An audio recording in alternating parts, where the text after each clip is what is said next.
p.m. and I would ask everyone to stand and join us in the Pledge of Allegiance. I pledge allegiance to the flag of the United States of America and to the republic for which it stands, one nation, under God, indivisible, with liberty and justice for all. Yeah. Madam City Clerk, for the record, could you confirm that we have a quorum? Yes, Mayor, we do have a quorum this evening.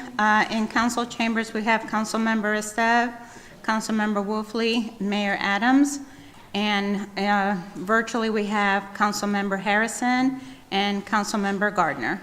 So not present is Mayor Pro Tem Boffo and Councilmember Ndebumalo. Okay, thank you. At this time, we will go directly into the new business, and I will turn it over to the city manager. Good evening, Mr. Mayor, City Council, and residents. This is a momentous day as we start our special City Council meeting regarding the FY23 proposed budget, which is the most significant piece of policy from our perspective all year, and where we get our marching orders from you all as to how to spend the residents' money and manage the city. What I'd like to do is I'd like to have you, when I get through, to have someone, one of your peers, introduce Ordinance 0122 and the resolution R1322, which is an ordinance for the Council of the City of Bowie, Maryland, approving and adopting a budget for the fiscal year beginning July 1, 2022, and ending June 30, 2023, so that we can begin our process of deliberation and presentation to the council. Thank you, sir. Thank you, City Manager. Mr. Mayor, I'll entertain a motion. Mr. Mayor, I'd like to make a motion to introduce Ordinance 0122. Second. It's been moved and properly second. Any discussion? Hearing none, I'll call for the vote. All in favor, please respond with an aye. Aye. Opposed, same favor. Aye. Hearing none, motion carries. Mr. Mayor, I'd like to make a proposal, proposed resolution, approval of resolution, introduction of resolution R12-22. It's been moved and properly second. Any discussion? Hearing none, I'll call for the vote. All in favor, please respond with an aye. Aye. Opposed, same. Aye. Opposed, same favor. Hearing none, motion carries. We will now open the floor to a public hearing at this time. Madam City Clerk, I think you have a list of those who are signed up to speak to the Yes, public Mayor. hearing. We have 8 residents signed up to speak for this evening, and then we also received 12 comments via email, which has been forwarded to council for the record. Thank you.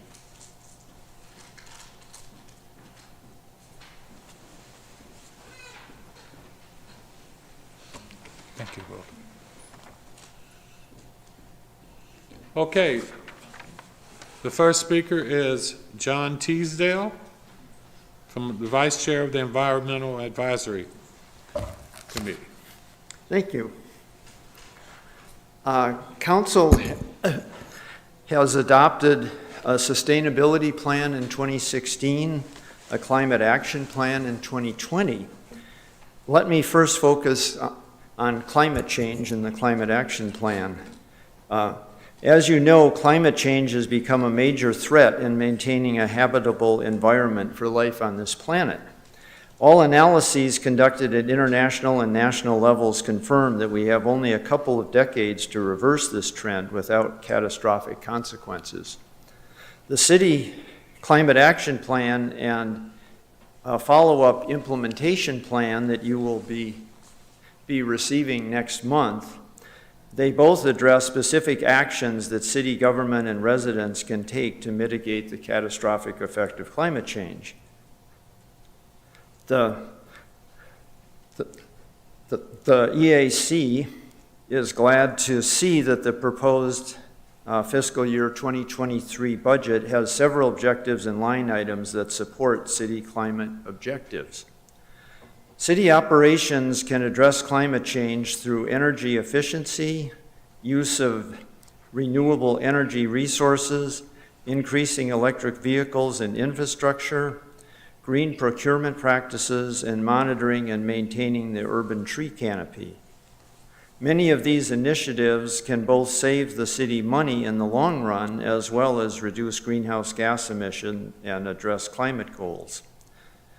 The chair of the Green Team Energy Committee will shortly address energy conservation measures by city government that we endorse. Also, the Green Team MAPS Committee will address transportation and placemaking projects that we endorse. I will next address one action designed to reduce greenhouse gas emissions in the commercial sector. The most recent analysis of Bowie greenhouse gas emissions by the Metropolitan Washington Council of Government shows that almost 20% of Bowie emissions are from the commercial sector. In addition, square footage of commercial space has increased by 31% in the last 13 years and is expected to continue increasing with new developments at South Lake, Melford, Mill Branch Crossing, and others. Thus, the city needs to find a way to provide incentives for reducing greenhouse gas emissions in this sector. There is a new program proposed in the Planning Department budget that would initiate a sustainable business incentive program to provide small grants to local businesses to incentivize them to reduce greenhouse gas emissions. We think this program will provide an important first step toward reaching this important sector, and we strongly recommend adoption of this new initiative. Finally, I want to address the overall coordination of sustainable actions throughout city government. The concept of sustainability is recognized to rest on three imperatives. In the case of municipal government, these would be, number one, delivering quality services in a cost-effective manner, while two, protecting the environment and essential resources, and three, ensuring social justice and equitable treatment of all residents. As such, all branches of city government really have a role to play in sustainable deployment of city operations. Thus, a high-level sustainability manager is required to identify broad objectives and coordinate sustainable operations in the city. The Planning and Sustainability Department has proposed the creation of a sustainability manager position in the FY 2023 budget. So we strongly endorse this new position as an essential step toward achieving a more sustainable city government. I thank you for considering these requests. Hey, thank you. Next, we will call up Mr. Bob Kellaway, Green Team Energy Subcommittee Chair.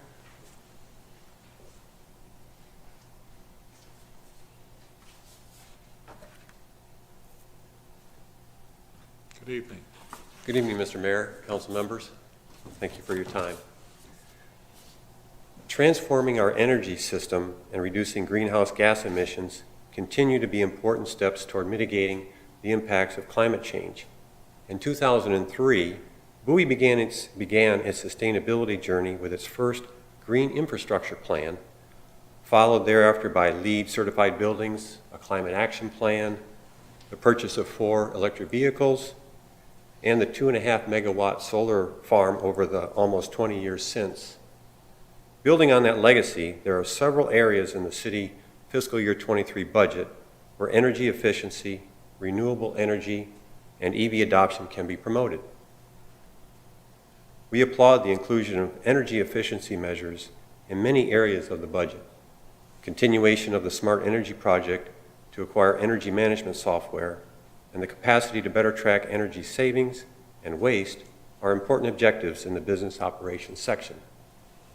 The presence of a separate energy efficiency capital improvement plan section identifies this as a priority requirement in city operations. However, it seems somewhat arbitrary to limit this by a predetermined $50,000 per year. We recommend that the annual amount not be capped, but determined by project value toward efficient government function, particularly if they can be shown to save money in the long term.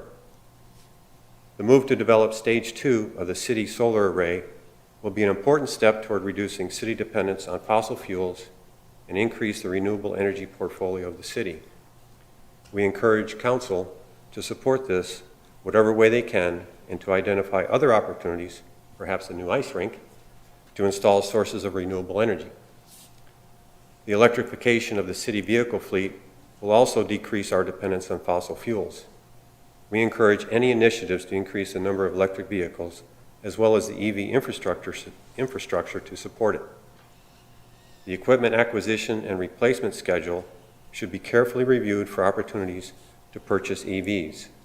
Any EV assessment should be based on the long-term cost of fuel and maintenance as well as the initial purchase cost. It should be noted that increasing renewable sources of electricity for the city would also ensure that EV charging infrastructure would be powered by renewable energy sources, making it almost 100% carbon neutral. We also commend and support the Planning Department budget to expand the rebate program for electric-powered yard equipment to reduce greenhouse gas emissions, also the Business Incentive Grant Program and the Home Energy Program. And I'm a beneficiary of that green lawnmower program, so I really appreciate that $50 bill. In closing, and we're only 11 short days from Earth Day, I'd like to quote from the recent 2022 Intergovernmental Panel on Climate Change report that states, quote, "By taking aggressive and immediate action for electrification, energy and material efficiency, renewable energy, and socio-behavioral changes, cities could reach net zero emissions by 2050, and I stress cities. Together, let's make Bowie one of those cities that lead the way and achieve net zero emissions by 2050. Thank you for your time and consideration. Hey, thank you. Next, we have Mr. Joshua Wooten, MAPS Green Team Subcommittee.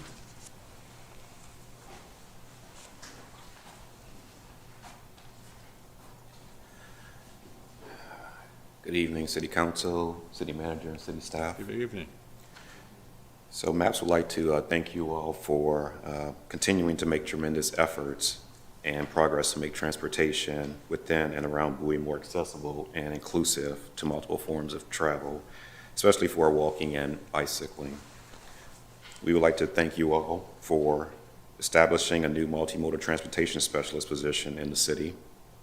The position provides a dedicated resource that will be vital in effectively implementing transportation plans and policies in the city, such as the Trails Master Plan and Complete Streets Policy, while also providing transportation expertise and ensuring compliance with local and regional engineering and safety requirements.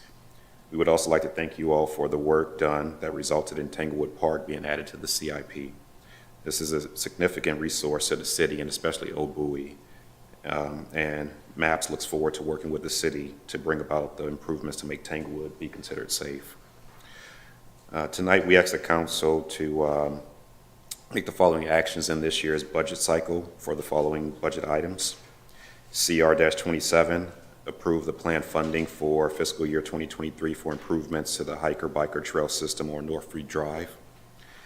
CR-44, approve the planned funding for fiscal year 2023 for completion of the Jericho Park trail segment around the Bowie Heritage Trail. Request funding be planned for the Heritage Trail segment that runs through Tanglewood Park to the soonest practical budget year. CR-46, so we do thank the city for moving up funding to fiscal year 2024 for the improvements to the Bowie Railroad Museum complex, and we ask that this be approved. CR-51, we ask that planned funding be approved for 2023 and beyond for the work plan for the Trails Master Plan. CR-53, approve the planned funding for fiscal year 2023 for Tanglewood Park. And PW-2, approve the planned funding for fiscal year 2023 for the Ken Hill Drive, Maryland 197 intersection complete streets policy project. So that completion remains on track for 2023. So we thank you all for consideration. Thank you. Next, we'll have Mr. Bill Lussier. Good evening. Hi, good evening. Good evening to the council, Mr. Mayor, staff. Just a few brief items to bring to your attention. First, I'm delighted to report that the cleanup event that we had a week ago at Tanglewood was a tremendous success. We had 25 volunteers show up to pitch in. Together, we pulled out over 50 tires and over 2,200 pounds of trash out of Tanglewood. So I was just totally delighted. We also even doubled our membership, which also thrilled me, of people showing up and signing up for the group. So thanks so much specifically to Tiffany Wright and others on the staff who helped plan and carry out that event. Thank you very much. In regards to Tanglewood and the budget, I'm also delighted to see that some proposed funding has found its way into the capital improvement plan. I think it would be prudent measure to fund the initial planning effort so that we can better understand what necessary improvements are and the scope of that work. So,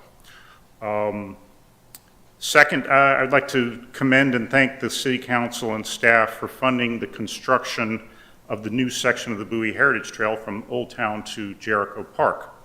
I really look forward to the completion of it and my future bike rides on it. Third, I see that the proposed Heritage Park to be created behind the Railroad Museum is now in the FY24 CIP. I hope that the council continues to support this wonderful project. I think it would be a great addition to Old Town. Fourth and last, I wish to remind the council that additional sections of the Bowie Heritage Trail still need to be funded and built. The section from the MARC train station over to where the Patuxent River Bridge will be going up soon, and the section through Tanglewood Park are planned out, ready to go, obviously waiting funding. So I realize that the budget's tight, but when funding does become available, please support funding for these important transit projects. Thank you very much. Thank you.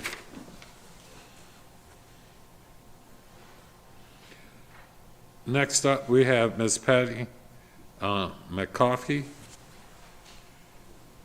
It's a lot of letters, but it's pronounced McCoy. I'm sorry, I couldn't hear. It's a lot of letters, but it's pronounced McCoy. McCoy? McCoy. All right, thank you. Thank you, council and city staff. I'm a member of the MAPS team, and I'm going to voice my support for a couple of our priorities. So the City Council passed Bowie's first complete street policies 3 years ago. This was the first step in a process to create safer streets and more equitable transportation options within Bowie. The next steps are to fund improvements for the implementation plan, or implementation phase. The city staff has done a really great job preparing a project to improve Ken Hill Drive and Maryland 197. We are pleased to see this in the budget in PW-2 streets resurfacing section. This intersection has been a huge safety concern of our group, and the plan as presented has many improvements, including slowing northbound 197 turners and extending the visibility of the crosswalk before the turn. Also, it will increase the number of crosswalks on Ken Hill Drive, allowing more opportunities for school children to cross from the adjoining neighborhoods. And a third improvement is improving bicycle safety and the interface with the trail by introducing dedicated bike lanes on each side of the road between Ken Bridge and 197. These improvements mesh very nicely with Bowie's Complete Streets policy and would offer a first and positive example of a complete streets implementation. Additionally, Ken Hill Drive is an important segment of the Bowie Byway as laid out by our Trails Master Plan. This intersection is the only connection between north and south for non-vehicular traffic, and as a critical interface, and given the proximity to Benjamin Tasker Middle School, These improvements must be a priority and remain in the current proposed budget. We also feel that the city should consider including a Complete Streets project as its own section in the city budget. As this policy encompasses more than repaving, Complete Streets implementation could include sidewalks and trail interfaces to roads and businesses, for example. It is further justified, since it's anticipated, that there will be a series of Complete Streets projects spanning multiple future budget cycles. A dedicated section in the budget would show the city's commitment to the implementation phase of this policy and provide a means to measure progress. The Ken Hill Drive 197 intersection is a primary gateway into Bowie. It should represent our collective priorities of a safe and welcoming city. The upgrades to this intersection under the Complete Streets policy is a great start, and we welcome its inclusion into the FY23 budget. Thank you for these considerations. Thank you.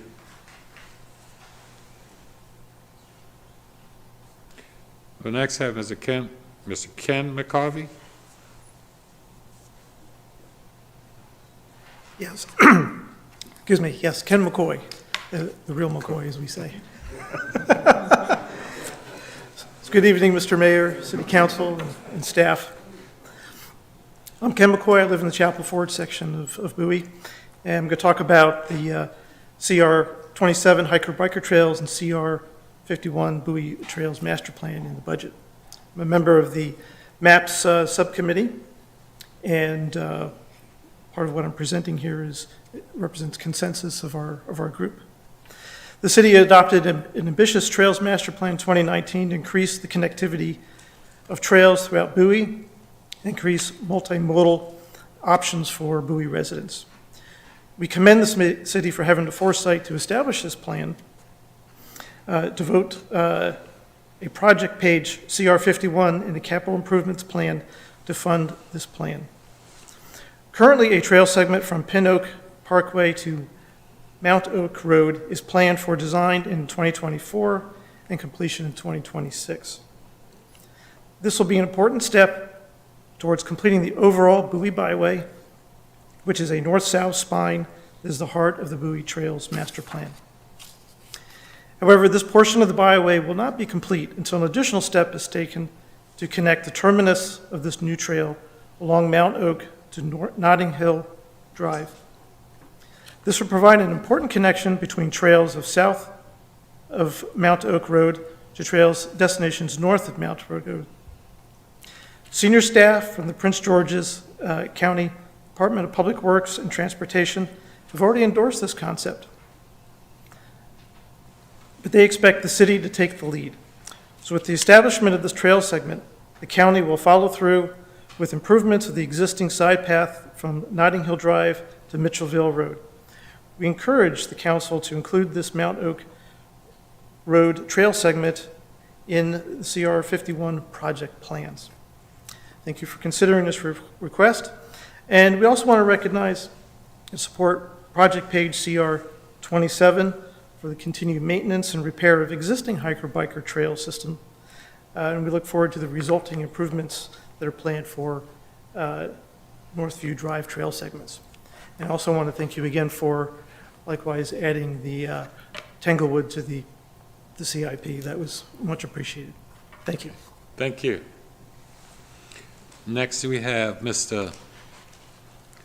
Bob Kaczynski. I'm having a hard time with that. Please bear with me, Bob.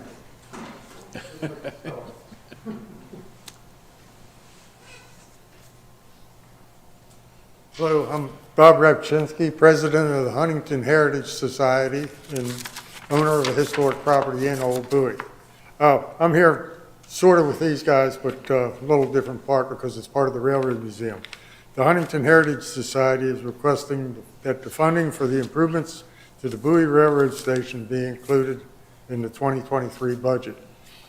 Over the past several years, a number of improvements, part of this, have been implemented in Old Bowie. The Heritage Park connection and the bridge and the path of railroad buildings are a plus for Old Bowie Huntington section. Just more or less want you guys to, this has been on the books for years, and we just want to finally complete the project. Appreciate your consideration on it. Thank you. All right, thank you. And it's Rapchinsky, Kaczynski? just like it's spelled. All right. Thank you, Bob. Okay. Next, we have Ms. Karen Williamson. I hope I got that one right. Okay. Thank you. Good evening, Mr. Mayor, and good evening to the Good evening. councilmen that are on screen and that aren't on screen and present today, and to our city staff. I seem to come up and complain a lot, but I don't want that to be the case. I'd rather it be that I'm helping to build a consensus for the community and helping to rally the troops so that they know what we have in our county. So I sent a letter today, but this week I got a text that said, we're trying to put the ICE project back together. And I was really shocked because I thought that had been delayed because of what had happened during the pandemic timeframe. And so I'm thankful to our councilman, Mr. East Steve. He said, well, what do we do? Do we wait long? Do we get this to happen? But I think while I may not have all the right facts, we have to consider what it is that the whole community needs in general. What do we need for our children, elderly or aging or retired young people? How do we get some recreation that we all need? I know I could never use the ice, I'm just saying, but maybe the young children can. I don't know, 20 million, 22 million to do this right now, is it gonna get us what we really need? So that's my concern. I don't want to just say, you have a project that's been in the waiting 60 years, no refresh. I understand that. But is this the right project for our community right now in this time frame? Thank you. Thank you. I believe that was the last sign, and at this time, I will declare the public hearing closed. I will now entertain a motion for adjournment.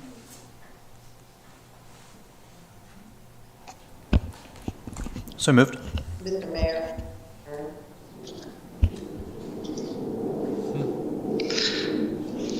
Did I get a second for that? Second. Okay. It's been moved and properly second. Any discussion? Hearing none at this time, all in favor, please respond with an aye. Aye. Aye. Opposed, same favor. Hearing none, motion carries. We will now go into our budget work session, number 1. Thank you, Mr. Mayor, City Council. I'd like to take a moment to talk about the agenda for the night. I'm going to take a minute and go through the letter that I presented to the City Council and the residents regarding the FY 2023 proposed budget. Afterwards, the Finance Director, Mr. Matthews, will take us through the general fund revenues. After that, I'll take us through each of our capital improvement projects that are relevant to this budget. And then at the end of it all, Mr. Matthews will go through the capital projects fund and explain that, and that would be the end of our work tonight. So, without further ado, I'd like to go through the letter. If you look at Roman numeral 7 in the budget book as the page that I'm starting from, and I'd like to say that I'm pleased to submit for your review and proposal the proposed budget for fiscal year 2023. This budget reflects the guidance provided by the city's various planning documents, recommendations from the city's staff and City Council, and my professional assessment with regard to what is necessary to deliver quality services to the residents of Bowie. The proposed general fund budget for FY 2023 equals $77,362,400. This represents an increase of $12,497,900, or 16.16% over the prior fiscal year. This increase is mostly attributable to the increase in the transfer from the capital improvement program.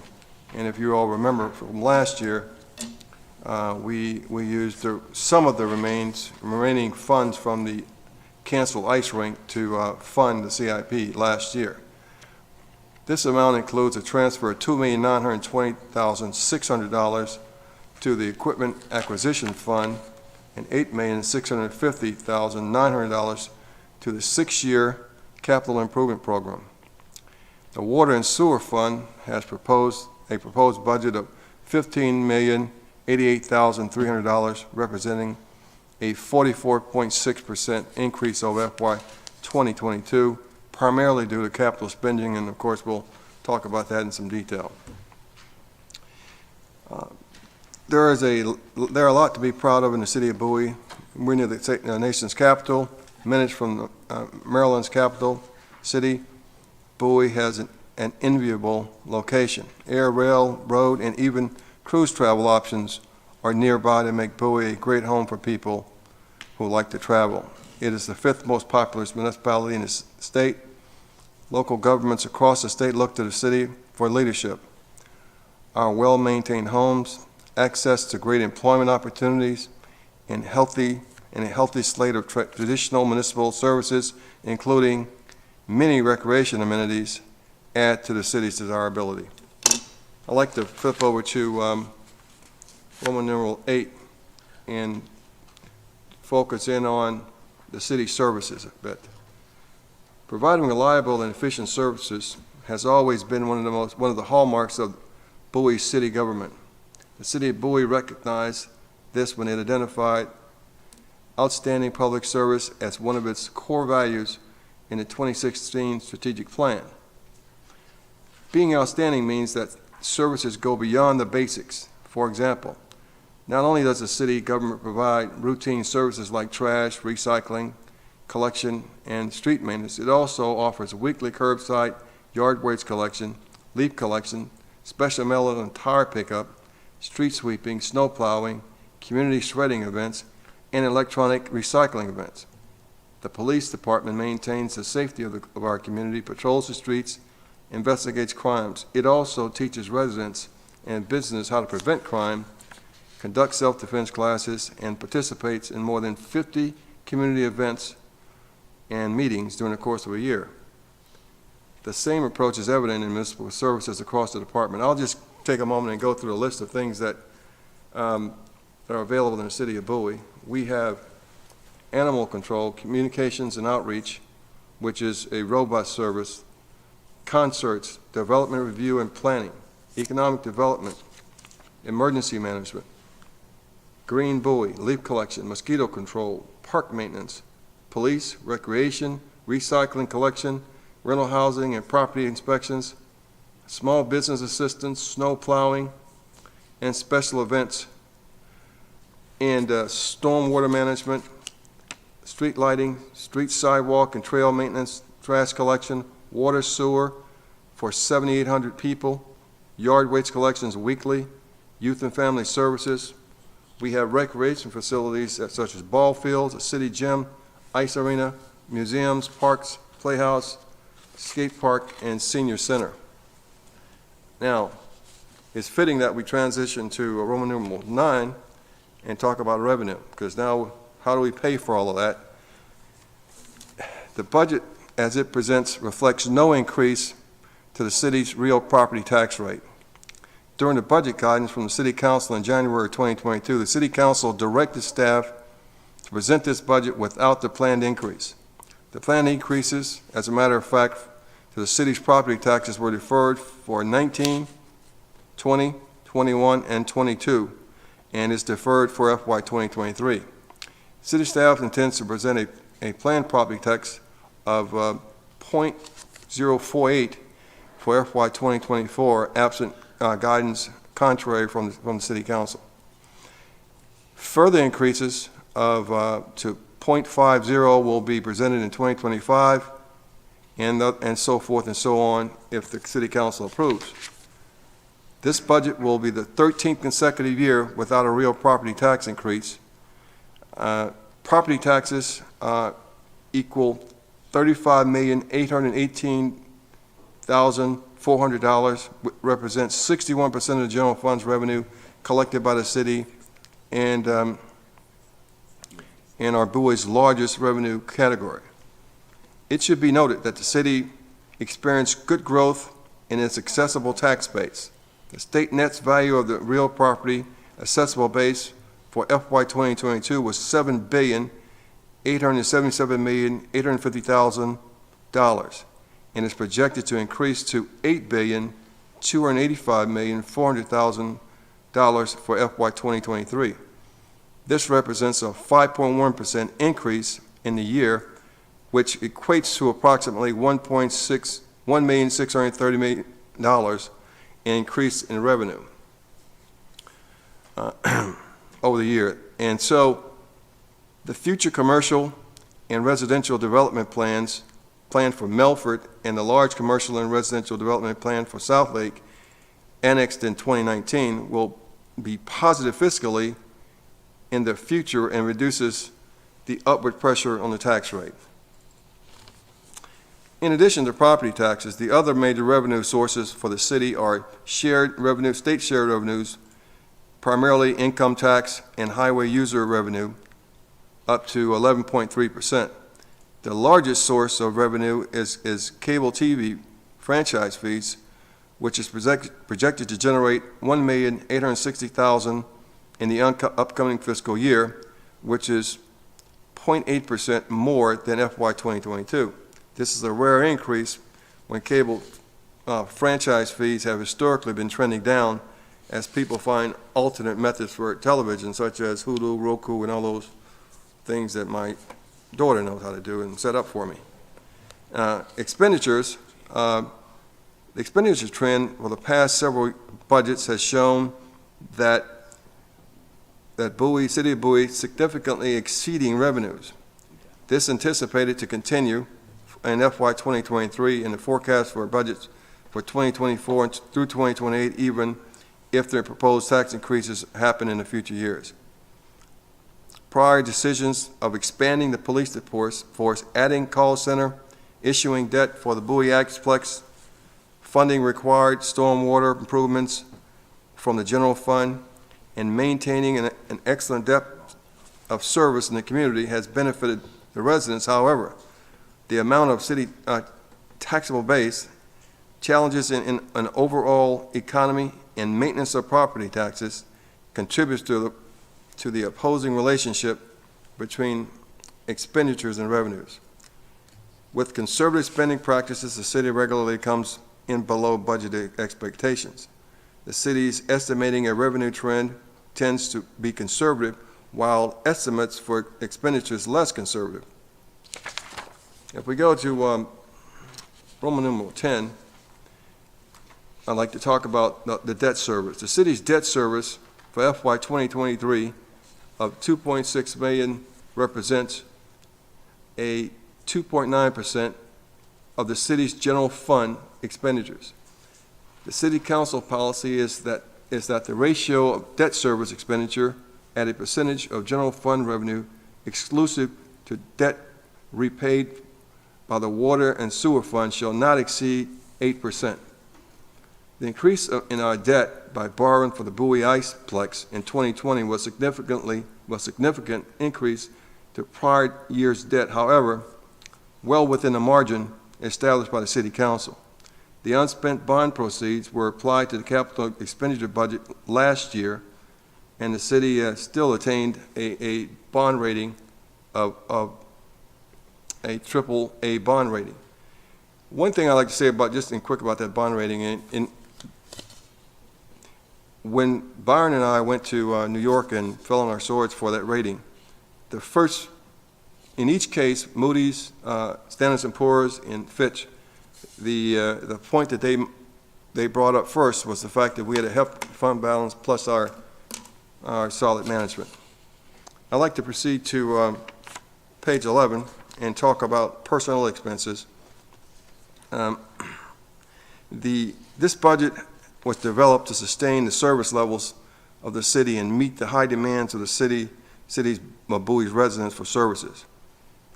Bowie's staff are critical to deliver the essential services for our community, maintaining numerous facilities, parks, roadways, trails, and requires many people to do the work. And like almost all municipalities, Bowie's human capital runs the organization. Nearly 2/3 of the general fund expenditures are on staff necessary for our municipal work. The city competes in a labor market to attract and retain employees. One of the things that exists today that didn't exist before is the exceptionally tight labor market, which is, I think, at or below 3% now, nearly. During the pandemic, the labor market was flooded with people who were out of work. However, over the past year, this changed dramatically with very low levels of unemployment, and employers looking for skilled employees have been particularly burdened trying to fill those positions. And we, however, Bowie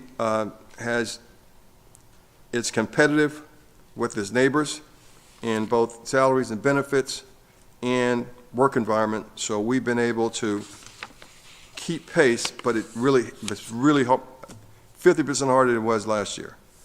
The city of Bowie does not have a lot of flexibility when it comes to personnel costs.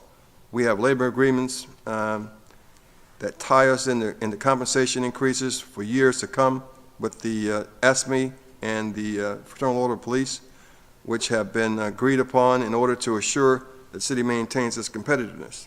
The city's annual cost of living adjustment and merit increases help the cities retain good employees.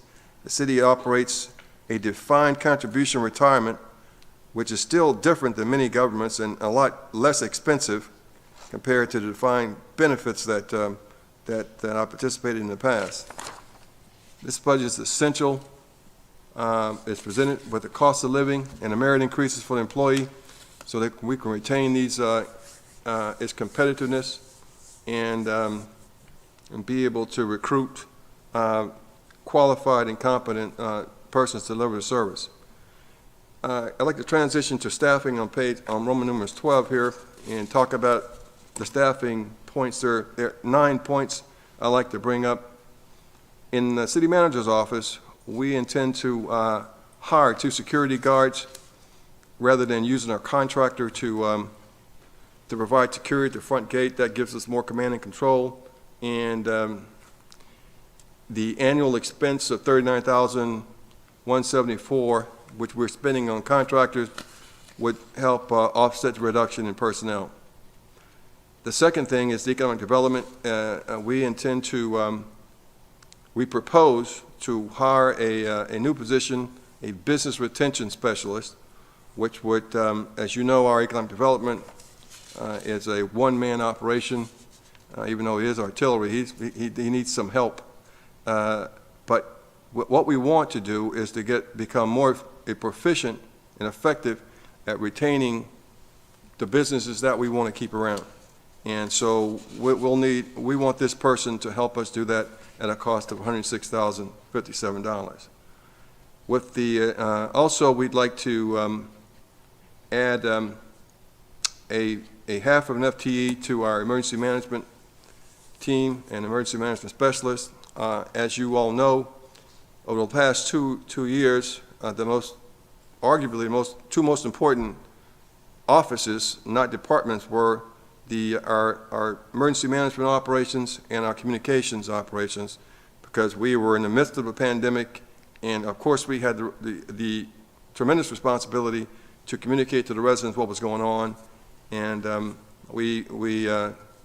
emergency management is essential, and those requirements and the needs are still growing, and we want to add to that particular position.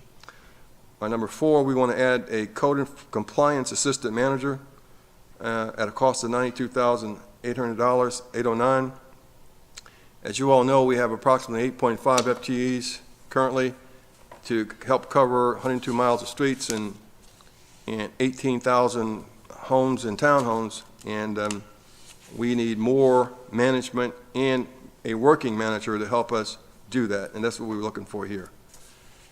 Later on, we also want to hire, the city's found it increasingly challenged to hire part-time labor, and so we want to hire 4 Parks and Grounds laborers. Because hiring part-timers and temporary laborers has been just increasingly difficult, and so the effect would be an additional 3.4 FTEs, part-time laborers, and a cost of $167,144, and this is offset with the reduction in the part-time labor 165, so it's almost even Stevens there. Number 6 would be the city's sustainability effort, which has grown significantly. As a matter of fact, when you look at the budget and you look at the title for our planning, that's proposed to change from planning and community development to planning and sustainability. And to that end, we are recommending a full-time sustainability manager. Position will be in the newly renamed department that I just mentioned, and a proposed cost of $113,375. The next one would be the budget is proposed to make a recommendation to reclassify the branch business manager, lead contract specialist in public works to a Y116 scale at a cost of $6,703 to accommodate the work demands of the street division. The budget proposes the creation of a new assistant traffic sign technician at a cost of $61,789 and the reclassification of existing position of traffic sign shop supervisor at a cost of $5,492. And then number 8 would be the request for the Parks and Grounds labor position. The budget is requested with a change from 0.6 FTE to a full-time stormwater management laborer, and reduction in hours resulting in increased costs of $20,951. And finally, the maintenance manager for water and the wastewater is proposed to be reclassified to a Y115 scale at the proposed cost of $4,000, and this will help us better manage and maintain our wastewater systems. At this point, Mr. Mayor, I'd like to wrap up my discussion. I won't get into the projects because we're going to discuss those in details in a moment, but I'd like to thank the city staff, especially the finance director, deputy director, Melissa, and his business team, for his budget team for helping us pull the proposed budget together. And I'm open for any questions. If not, we would go on to the general fund review from Mr. Matthews.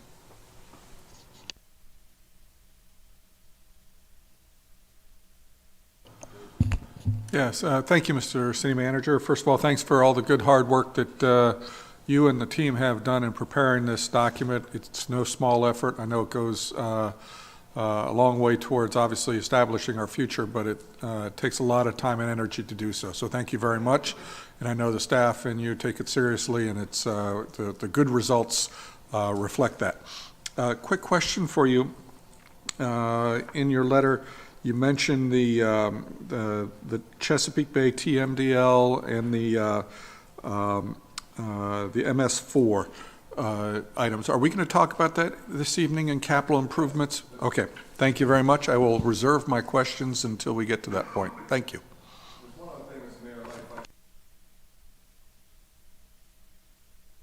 If I could go back to one area, to Roman numerals 16, there is a chart on that page that I'd like to briefly discuss, which is a projection of the fund balance. And I'd like to highlight that if you look at the chart from right to left, you'll see ending fund balance. And it coming down to FY22, you see our ending fund balance then was $36,643,000. After this year, after we transfer $18,506,000 into the fund balance, into this current budget, our fund balance would be $18,137,000.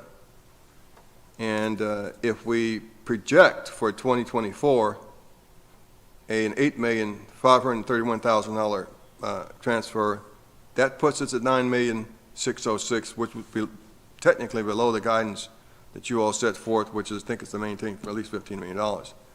So, but I wanted to highlight that because we budget 1 year at a time for sure, but I want to make sure that everybody understands what our projections are for the future. That's it, Mr. Mayor. Thank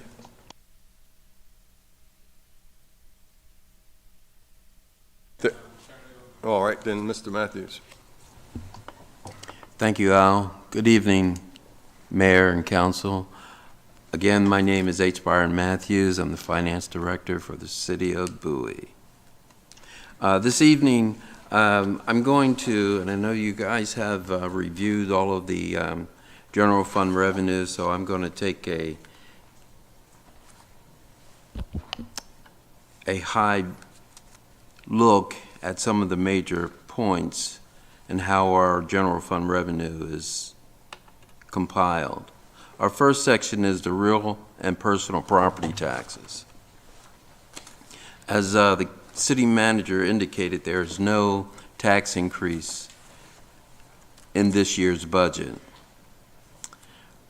Our FY 2023 budget for our real property tax will be at $33.1 million. The next items are our special taxing districts, and those are all the special ponds that we have. And those ponds are charged a rate based off the assessment and collected by the commercial customers that use the pond. The second category in this area is personal property tax for unincorporated businesses and incorporated businesses, and along with the public utilities. As you can see in the second section, as we talk about the assessed value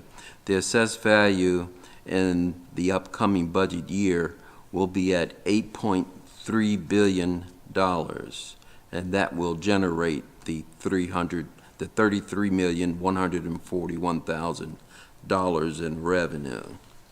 On page 34, we show you a more detailed analysis of the assessed values used to generate the revenue and the tax rates for the special taxing districts. On page 35, we talk about the assessments for the personal property taxes. In the middle of the page, we move to our business taxes, and that's basically hotel and motel. We have 4 hotels in the city of Bowie. The county collects the revenue from those hotels and shares it with the city at 50%. Our next section is licensing and permit. These are all revenues that are basically generated in-house. Building permits, street and storm drain permits, that's all dealing with ongoing construction. Our traders and peddlers permits, those are basically all of our retail customers. And variances, fees for changes in homeowners' fences, or asking for an additional variance to add additional square footage to their homes. The protection and inspection license fee is revenue generated from just that, inspecting our single-family rentals and our multi-family rentals. If we go to page 36, we outline some of the grants that we receive, both federal, state. These are grants from community development, which we're showing at $196,400 for this upcoming year. State grants that we're getting in the major volume here is youth services, which is about $95,100. That is a recurring grant used to offset the cost of youth services. The next major share of revenue that's generated by the city is the state shared revenue. This represents about 27% of total revenue collected in a fiscal year. And as you can see, the major revenue source is income tax, and that's estimated this year at $12.1 million. The next one to indicate or talk about a bit is the motor fuel tax revenue at $2.7 million. Down at the bottom of the page are other local grants that we have. County grants, that's another grant that facilitates youth services. Rebate landfill fees, that is a rebate that we get from Prince George's County for using their landfill. And Maryland National Capital Park and Planning Commission supports the Allen Pond at $115,000 a year. On the next page, we talk about our charges for services. Mostly our recreation is listed here. We're looking at this revenue source at about $1.2 million for FY23. Our fines and fees, as Mr. Lott talked about, our cable franchise fee, which is $1.9 million estimated this year, and our traffic infraction, which is our speed camera, is listed at $778,400. Our next major revenue sources are other revenues, and what's located in these items are revenues such as our interest income, our rental of our facilities, our rentals of the Kent Hill Center, our tower leases, and we have tower leases not only in the general fund, but we have them in water and sewer fund as well. Claims and reimbursements, miscellaneous revenue, and the last one that I'll mention here is our sales of recyclables. On page 40, we talk about the appropriated use of the fund balance.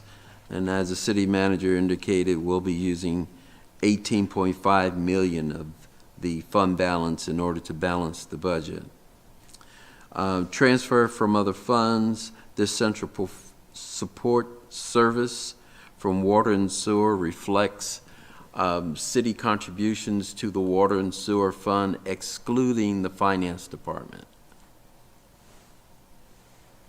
If there's no questions on those pages, I will move over into the city's rental and user fees. I do have one quick question, Mr. Mayor. Yes. Mr. Matthews, it's actually just preceding the section that we're on, but I'm noticing on the county portion of the property taxes as it relates to folks who are in the city of Bowie. I noticed that we were at 0.848 in FY 22, 21, 22, and it went up to 0.854. Excuse me, councilperson, could you tell me what page you're on? I'm sorry. I apologize. On page 31. 31. So the county tax rate was at 0.848 for 3 consecutive fiscal years, and it's up to 0.854. I was just curious if we knew what that was about. That Yes, this is the change in your tax differential amount. That tax differential is, in order for it not to have volatility there, the calculation is smoothed over 3 years. So in this particular year, the tax rate came out a little more than 14 cents. Last year, it was 15 cents. And it's all about how much the city is doing that the county no longer has to do. And the biggest player here is our police department. What we spend there really dictates this tax differential. Gotcha. Okay. There's other categories, but that's the major one. Thank you, Mr. Matthews. Okay. All right. If you will follow me on page 42, starting on page 41, excuse me. That's the city's rental and user fees.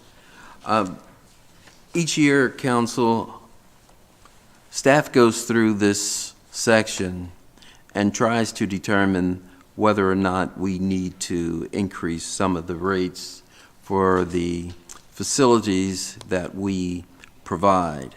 And they do a good job of going through and seeing what the current market is and trying to apply a rate that is reasonable. And in this section, we did have some changes, and the first change on this page was the Kent Hill Center. There was an increase in the rates to the Kent Hill Center. On page 42, the same philosophy. They go through these things methodically, and determine if increases are needed. There are some increases to the senior center meeting room this year. There's also increases to the membership fees under the Bowie Gym. The next increase would be under the special events held at the gymnasium. We've had a slew of increases to the ball fields. On page 44, there's been some increases to the special events under the city parks and permit fees, as well as the ice arena for ice rental and for security charges. On page 46, we talk about permits and other fees. We had an increase of 50 cents on the building permit fees. One thing I'd like to bring to your attention in this particular budget on page 49 is our schedule for youth services. There has been in the past a fee assessed to those folks using that service. In this year's budget, we did not generate or place an income figure there, but we did leave the rates here due to the pandemic and things shifting around that. Staff thought it was a good idea to pause those fees, and we'll determine with your consent when is the time to restart those. That's all I have, Councilor Mayor. If there's any questions, I'd be happy to answer them. Got a quick question, Mr. Mayor. Mr. Matthews, I've heard from some folks who do real estate in the area about the housing rental licensing fee of $110. They're pointing out that in other jurisdictions that fee is closer to $60 or $70. Is there a particular rationale for 110? I'm not saying I'm for or against leaving it there. I mostly just want to understand if there's a particular rationale for that number exactly. Yes, I'll let community service handle that question.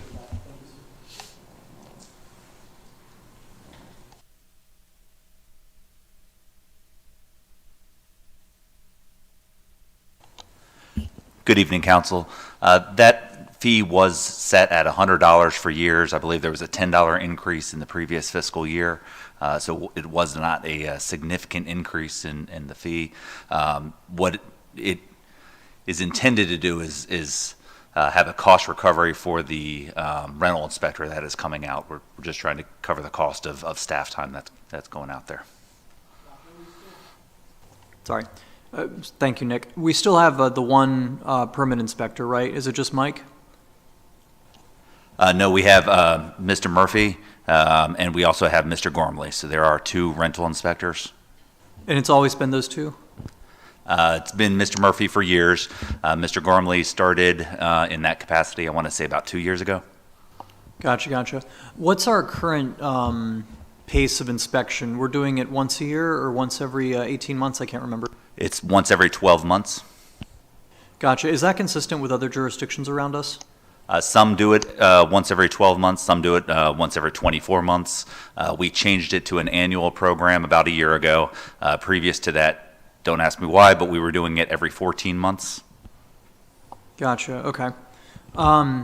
One of the things that I've been really hyper-focused on in the last couple of years based on resident feedback is making sure that we're not doing anything, even small, that might act as a deterrent to investment in Bowie. I know it's a very small thing, but I've heard this a couple times now from folks about just that particular fee, that it seems a little high and that the inspections seem a little frequent compared to other jurisdictions. I think residents would probably agree that an annual inspection for rentals is a good thing because, ultimately we want people to be safe in their homes and so on. We want renters to be doing the right thing. That is something I'm going to give a little bit of thought to over the course of the budget, and maybe we can follow offline about it. Thank you. Actually, one moment, if I may, just while we're still on the same subject, two quick things, if I may. The first is, as a follow-up to the inspection program, do we have a different fee for those who have, shall we say, neglected to get a permit? Do we have a fine and a permit for failure to get a permit? Folks can be fined, that is correct. And we also have an additional fee when folks have their application or their permit lapse in time. All right, thank you. I believe, and I have to follow up with a constituent about this, there were some concerns that somebody has a rental property which probably has not been inspected. The advantage, of course, to having rental property that's inspected is that we have some greater latitude in enforcing, some of the aesthetics as well as the condition of the facility. So that'll be one thing I'll probably follow up with you offline about a specific address. The second thing is, and this is, I guess, back to Mr. Matthews, can I get a list of the fees that, as they currently are, and juxtaposed against the proposed here in the budget? I can see them here, but to be honest, I don't remember what they were from prior year, so I can't do that mental crosswalk. Thank you.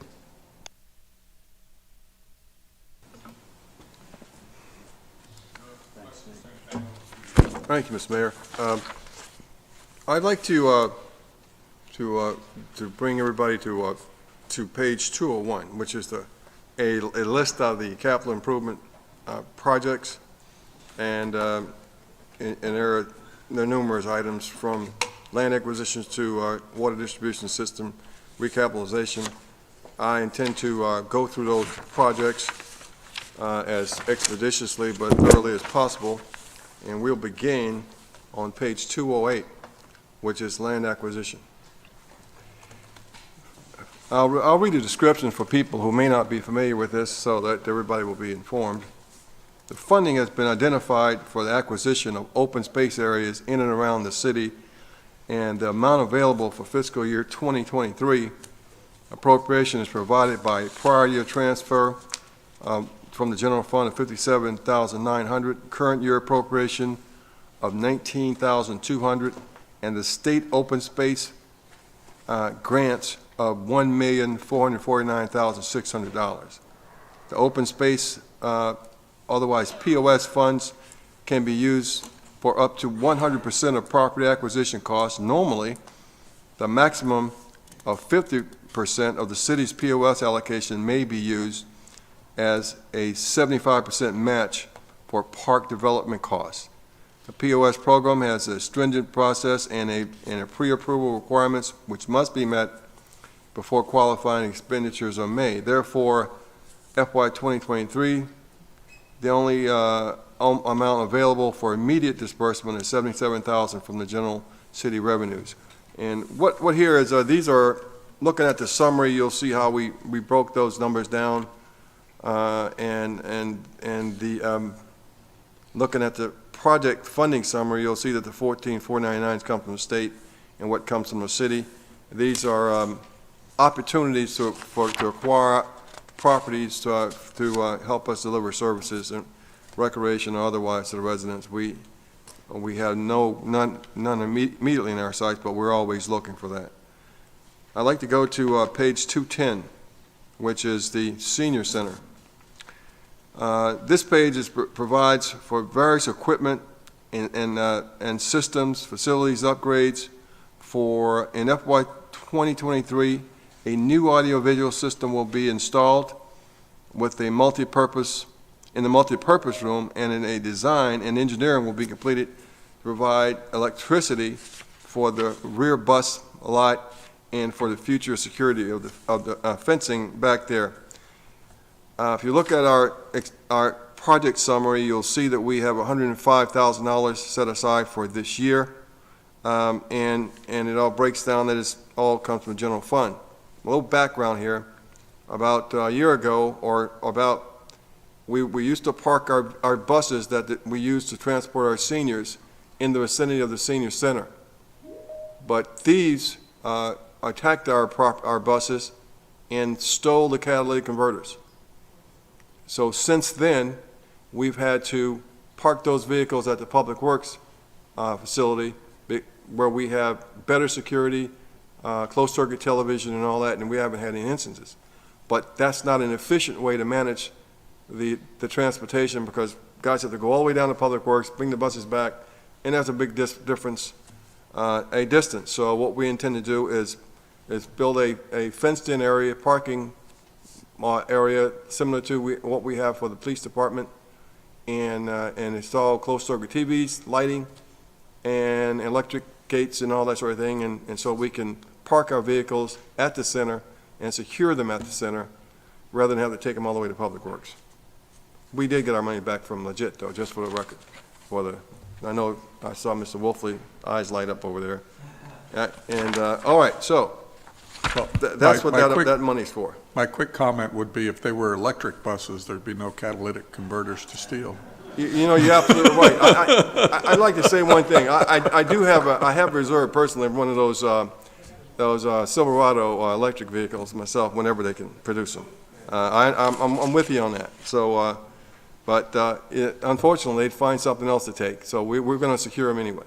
That's our intent. Any questions on Senior Center? If not, we'll go to page 212, which is the Ken Hill Center. This facility is the home for the city's Youth and Family Services and Bowie Cable Studios, and we also have tenants in that facility also. In FY 2023, several rooftop HVAC units will be replaced. Looking at the summary on page 213, you'll see that we are doing the architect and engineering for the HVAC replacements, HVAC control replacements, and units A3, B, C, C3, and D, E, J, P, R, S, V, W, Y, and W, X, and Y. These are rooftop units, and of course, if this were, and as you know, we have those rooftop units. When they fail, they can become an exceptional problem. But we make exceptional use of Ken Hill Center, so we're planning to spend $495,000 to do that as a part of our scheduled maintenance. Any questions about that project? I do have one quick question, Mr. Lott, about HVAC in general. I know that it can be for a number of entities, one of those maintenance nightmares. How are we doing with HVAC maintenance generally? Have we been having a lot of issues? Do we find that we're able to stay on a reasonable maintenance schedule with that? Well, when I arrived, the maintenance of our HVAC systems was a bit of a nightmare, and we did not have the qualified technicians and/or maintenance managers on staff to help us. So, not to cast aspersions on anyone, but we were at the mercy of the persons who provided the maintenance because we had no expertise of our own. But we've corrected that problem with our overall facilities manager.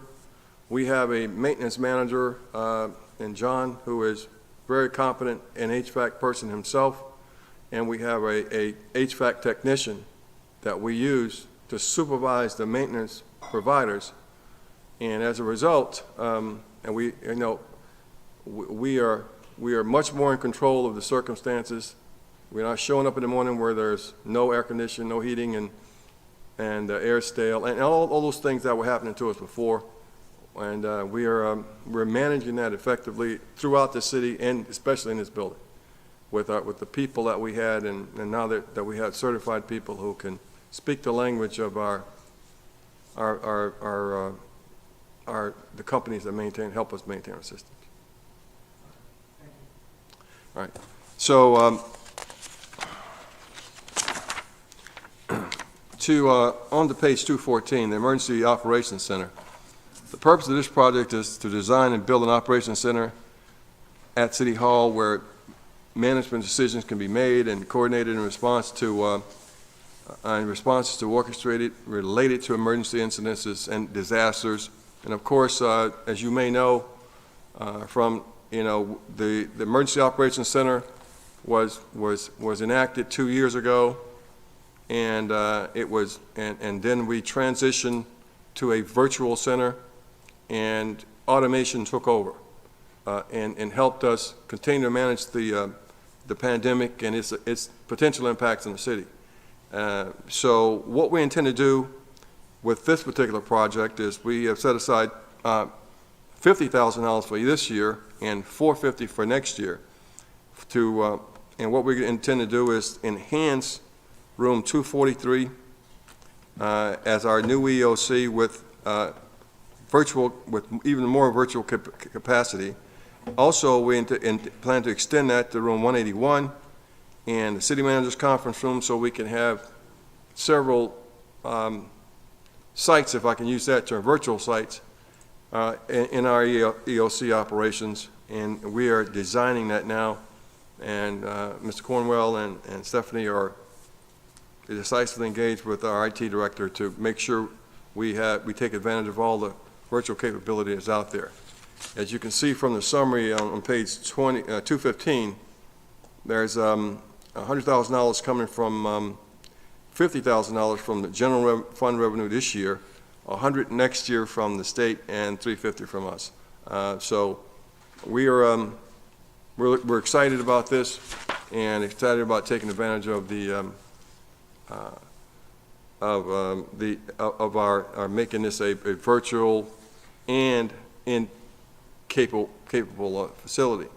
One of the things that occurred with the pandemic, if I can say a good thing came out of it, is before the pandemic we didn't have any teleworkers, and after we using our IT expertise and acquisition ability, we were able to transition all of our white-collar workers to have the capability to telework, and now we have a standing telework policy, and we actually use that as recruitment, and so that is a positive that came out of that pandemic for us in the management of our operations. Okay, let's move to no questions. The Harmel House Pardon is. me, Mr. City Manager, a quick question. Please. How much of that, I'm sorry, I think you mentioned it, but I missed it. How much of the expected 500 or 450 next year do we think we're going to get from outside sources? We expect to get $100,000 from the state. 100K. Thank you. Right. All right, so the Harmel House has no expenditures for this fiscal year, so we'll bypass that and move to 218, which is City Hall. Bowie City Hall is a 66,000 square foot, 3-level municipal building that provides administrative offices for the city manager, police, IT, finance, community services, planning, and sustainability department. Additionally, the building provides for the mayor's office, city council chambers, and several public meeting rooms. As a matter of fact, this facility is something that most of our peer cities come, when they're getting ready to renovate or build one, they come and look at ours first, and which is good. So if you look at page 219, we'll see a summary what we plan to spend in this particular situation. We're gonna spend police department records and dispatch modification $5,000. Now there's a goose maintenance fence that we got down there. It's that number is going to grow to $50,000, and I'll talk about that. And the Canadian geese, this particular year in particular, they have become an exceptional, created a terrific and horrific sanitation problem in the rear of the building, because they like to eat the fertilized grass, and they defecate over everything, and to the point where every day we've got to send people out to clean up behind the geese. So we're going to use this fencing to help keep them in the pond and off our property, so that our employees can walk, and people who want to come here and go walk the trails don't have to put up with that situation. You know, maybe they'll go somewhere else and they'll, but right now we need to do something, because it's not safe for people to walk, and it's certainly unsanitary. But we're keeping it clean, but it's taking manpower to do that, who could be used doing other things. And Don't we have 2 canine units? We have Chesapeake Bay Retrievers may be in order. Oh, yes, we do have 2 canines, but you know, I don't think they're drug dogs or something like that. Yeah, well, I can't say things like that. My grandchildren are watching, all right? So we're going to do all we can in a humane fashion to keep them from coming up on our facilities, right? Yeah. All right, so anyway, just so you'll know what that money's for, and we actually have some temporary fencing out there now, but they're kind of smart fellas, so we got to make sure we install it correctly. All right, so if no questions about City Hall, we'll go to, there's nothing on tap this fiscal year for the gymnasium, so we'll bypass that unless somebody has questions about next year. There's nothing on tap for the Welcome Center this year, so we'll bypass that and same situation for the genealogy library, nothing on tap for that. But we're starting up again with page 226, which is energy efficiency improvements.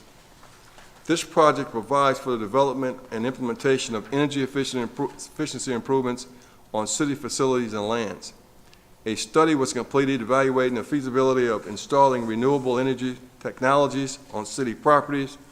A priority list of future projects was established, and this will be an ongoing project that satisfies Goal 6 of Strategy 1 of the city's Energy Efficiency and Conservation Plan. As you look at the summary here, you'll see that we intend to retrofit the interior lights of the Bowie Gym and exterior lights at City Hall at a cost of $30,000. We intend to install a 2-tier EV charging stations at City Hall for $20,000. That will be in the very rear of the police parking area for our pool cars, because we intend to acquire 2 or 3 more electric vehicles. And that's reflected in this budget. So that's what the energy improvement effort will be for FY 2023. If there are no questions about that.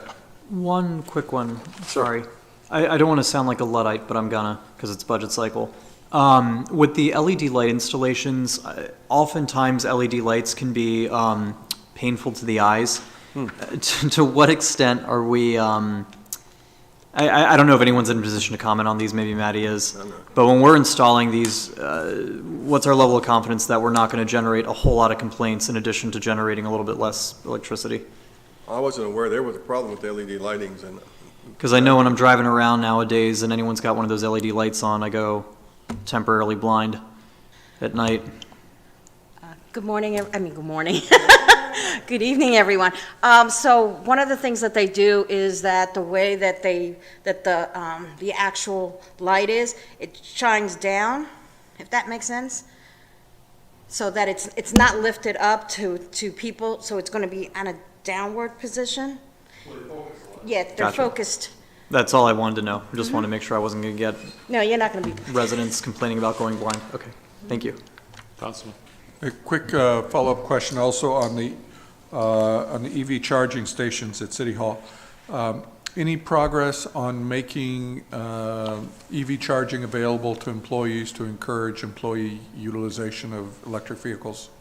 since that's an internal policy question, I think that that would be something we could discuss with the SST and then propose to you guys for approval. All right, thank you. Well, I'll look for something along those lines then. Thank you. All right then, any other energy efficiency questions? If not, we'll move to physical security, facility security on page 228. The city of Bowie is committed to the safety and security of citizens visiting and the staff working in all the city-owned facilities. Steps have been taken to identify safety and security risks and determine appropriate solutions to address gaps. The project will address prioritized solutions and provide security in the form of new facility, physical security hardware, security technology, video surveillance, monitoring, and visitor management. If you look at page 229 here, you'll see that for this year, we intend to implement phase 2. And now, of course, phase 2 was halted a bit because of the pandemic, but we're trying to get back on track. What we intend to do, among other things, and this is developing, is to enhance the CCTV at City Hall and, excuse me, and enhance the front desk security and the doorway to make it more safe to be the person sitting in the doorway when residents come in. And we're talking about shields and glass, and also we're looking at an IT visitor control system for like similar to what exists elsewhere at other places we've been throughout the area. So that's the general purpose, and that's what's being designed, and considered for phase 2. Any questions about that? Sorry, could you describe in a little bit more detail the visitor control system? Well, for example, when I went to the Metropolitan Washington Council of Governments, and there was a security person there, and they said, okay, Mr. Lott, you're here for a meeting. We want you to go to the kiosk and obtain a visitor pass. So I went to the kiosk. I had to produce my driver's license. It was scanned, and it actually took a picture of me, and then presented me with a pass that once I had the pass, the security guy allowed me to go upstairs and go to the meeting. So if you were in that building, you knew exactly who I was. You had my driver's license numbers and all that. Also, they can read your barcode, right? And so we're looking at a system like that to help us manage people coming in and out of the facility. Would residents have to do that, say, to attend a council meeting? Well, I would think not. The volume might be exceptional for that. But that's a situation that you all would have to give direction on. I think in these days, unfortunately, we have to screen, we have to protect the people in the facility and our people at the door, and control that. And so we're looking at something that's not obtrusive, something that's simple, but something that doesn't that provides a certain modicum of protection. One of the things that I feel really strongly about, and maybe this is something that we need to discuss as a council, but I really don't want us to turn into Fort Knox or a Swiss bank. And I know that we want to keep people safe, and that's important, that's a priority, but... Well, it's a policy decision. Yeah. I mean, we talked about this a couple of years ago after one of the shootings, and that's why we developed this plan. If the council wants to adjust it, then okay. Yeah, it may be something we need to discuss, because I don't want this building to feel anything but the residence building. And when we start, getting their IDs and taking pictures of their faces and doing biometrics, it starts to feel a little bit more like Fort Knox and a little bit less like City Hall. Maybe there's some happy middle ground where we can enhance. When we get something, a specifics, we're gonna present it to you all, and you can approve it or not. I mean, we can modify it as much as you like. That's perfect, But yeah. We can- I think this happened right after some mass shooting, and so No, I get that. we just want to know right now who's in the building and where they're going. No, I get that. And that's all. And right now, people do sign in. And they might sign some name that we never heard, or not a real name sometimes, but they do sign in. And we don't make a big deal out of that. But what we also want to do is protect the folks at the front desk, so they aren't victims of some insane experience.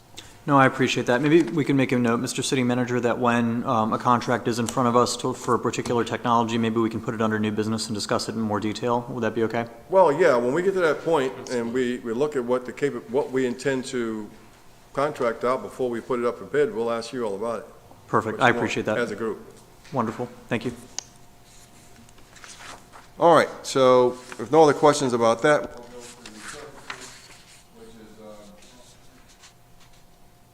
we'll go to resurfacing, and which is pretty self-explanatory. We've got, if you look at the summary, $1,789,000 set aside for resurfacing our streets. Also, we got North Ridge pavers at Quisenberry Drive, Fletcherstown Road, Quadrille Lane, and Hillmead Road. That's $120,000. Complete streets that one of the residents mentioned earlier today at the Ken Hill and 197 actually starts at Kimbridge and goes up through 197, which is a complete redesign focused toward keeping the traffic flowing and protecting and providing an ease of movement for pedestrians, certainly. And then we have a cost for consulting for the pavement management planning, and also totaling $2,075,000. But this is, like I mentioned earlier, this is subject to the that workforce pilot, and may cost a little bit more. We'll see. With the inflation situation that's going on, it's really hard to predict how bids are going to turn out these days. Of course, inflation, you have the interest rates which rising, which could cause a recession, and well, it's we're going to try to do our best projections on how much things will cost.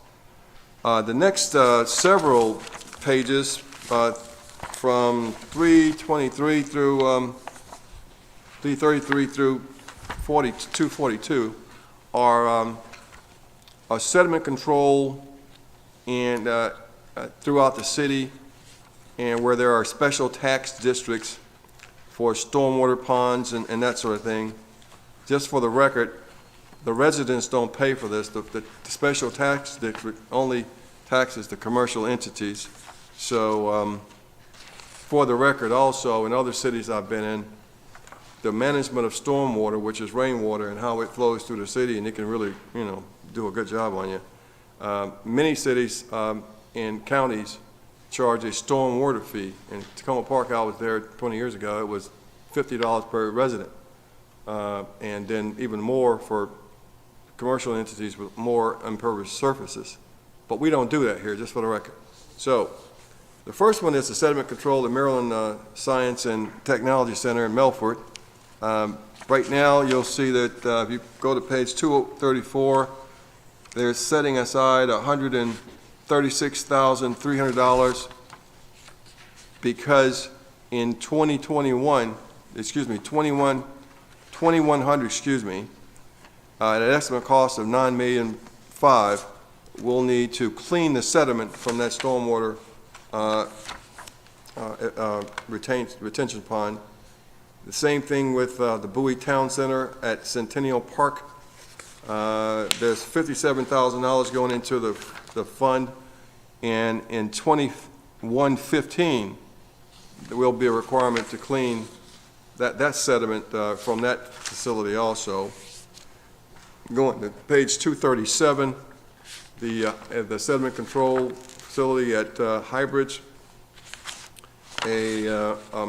There's nothing being taken out this year, but there is $184,000 in that fund for a potential dredging or cleaning, and it comes in 2018. a survey was completed in 2018, and the next cleaning is scheduled for 2068. So the next one is the Gateway Center. $36,000 has been set aside in the fund for a 2026 cleaning at an estimated cost of $249,000. The Covington, $28,800 has been set aside for a 2102 cleaning of that facility, and I certainly intend to be around for that one too. All right, so as I mentioned, the stormwater management, we have a section of people that help maintain our stormwater facilities, and the councils in the past, and you all also have elected not to charge any fees associated with it, and so that's paid for through the fund balance. We intend to spend looking at page 243, $401,300 for the public stormwater management capital improvement programs, which involves the managed by the Public Works Department. It manages all of our stormwater, bank erosion issues that exist in the city of Bowie. Okay, looking at 244, you'll see that we intend to have a neighborhood drainage solutions of $40,000 done by consultant dredging survey for 19.5, Greenleaf Pond restoration construction of 181,800, Idlewild Lane drainage ditch improvement design for $25,000, North Bay Forebay cleanup for $25,000. We will demuck draining basement at Hickory Leaf Court construction for $110,000. All total, $401,300. $401,300. Any questions about stormwater management? Yes, Mr. City Manager. The funding for this is general revenues. Yes. Have we been pursuing any grants, either at the state or federal level, to help support any of the expenses? Have we done that? Council, each year the grants department is requested by staff to look into any capital project that will lend itself to grant funding. I have not been informed by the grants department at this time that there's any available funds for these particular projects. A lot of the grant funding is based on need. And with us having the significant fund balance that we have, it really doesn't lend itself to us obtaining a grant. More so, it may lend itself to us getting a low-interest loan from the state. Mm-hmm. Well, I'll check with Mr. Buggs and see if they put in any requests over the last year for any stormwater management. Excellent. And then this may also be something that we pursue through our legislator friends for future sessions in Annapolis. I know they're closing out this evening for this session, but this may be something to put in the plan for requests for some support. Good idea. Bet. Any other questions or comments? Is now a good time to talk about the stormwater management ponds within the Levitt neighborhoods and that we've been putting around, or is that going to come up later? No. Oh, this is a good time to talk about it. One thing that I know Councilmember Wolfley and I have talked about before is trying to kick in a few extra bucks to improve the aesthetic quality of the ditches that the state requires us to dig in these neighborhoods. I've seen a bunch of them around town, and the fences are nice, but when you approach them, it's a giant hole in the ground with a concrete drain, and it just doesn't look very nice for the residents who have to walk by it every day. Is there anything we can do as far as putting some vegetation on the exteriors of the fences just to kind of minimize the sight of the hole itself, or are we kind of limited in what we can put there? I'll ask the Public Works Department to take a look at that and see if we can do something about the aesthetics surrounding the stormwater retention ponds. And Because I assume that physical space would be in the public right-of-way, so I assume that we would have jurisdiction to put stuff there, but just some basic vegetation to kind Well, of improve. theoretically, you're right. I mean, it it should be our property. Right, Um, but just something to improve the physical appearance. And maybe you can chat to Sally Hines at Community Services, since she might have more of an aesthetic touch than Jose, I don't know. But anything you can offer in that Well, regards would be both of much those- appreciated. Both of those organizations are public works like, just for the record. Fair Parks enough. and Grounds and yeah, streets, they're public works. Fair No, enough. we transferred as you recall, we transferred the Stormwater Division from Parks and Grounds to Public Works 2 years ago. So Right. they're Jose's. But they can, I'm sure Rick Kellner and all of them can put their heads together and see what it costs to put in some sort of trees that could make it better. Trees or some sort of vegetation or plant or just anything that kind of disguises the hole a little bit would be great. Be evergreen. F- find an artist somewhere in Public Works It for ought to me. be evergreen, though, I think, so you get year-round effect. Sure. Yeah, they do it on golf courses too. Yes? Okay. Appreciate it, thank you. Yeah, and I'll double down on that. I think one of the issues has been that as we come into these neighborhoods, and I see that Safety Turn is next, there is so much, should we say, kind of history accustomed to seeing the area as just a wooded lot. And people have lost sight of the fact that it's actually supposed to be a stormwater management facility. So whatever we can do to maybe even do a little preservation on the way in, so that maybe there's some trees on the periphery that can be salvaged, I don't know. But when they're looking at the future work, maybe we can keep an eye out for that as well, preserving some of those. Well, we can certainly take a look at those areas and make some assessments and estimates, and before the process is over, tell you how much it will cost to do that, and then you all can vote on it. Thank you. Okay, Public Works main facility, it's the headquarters for Jose and his operation down there.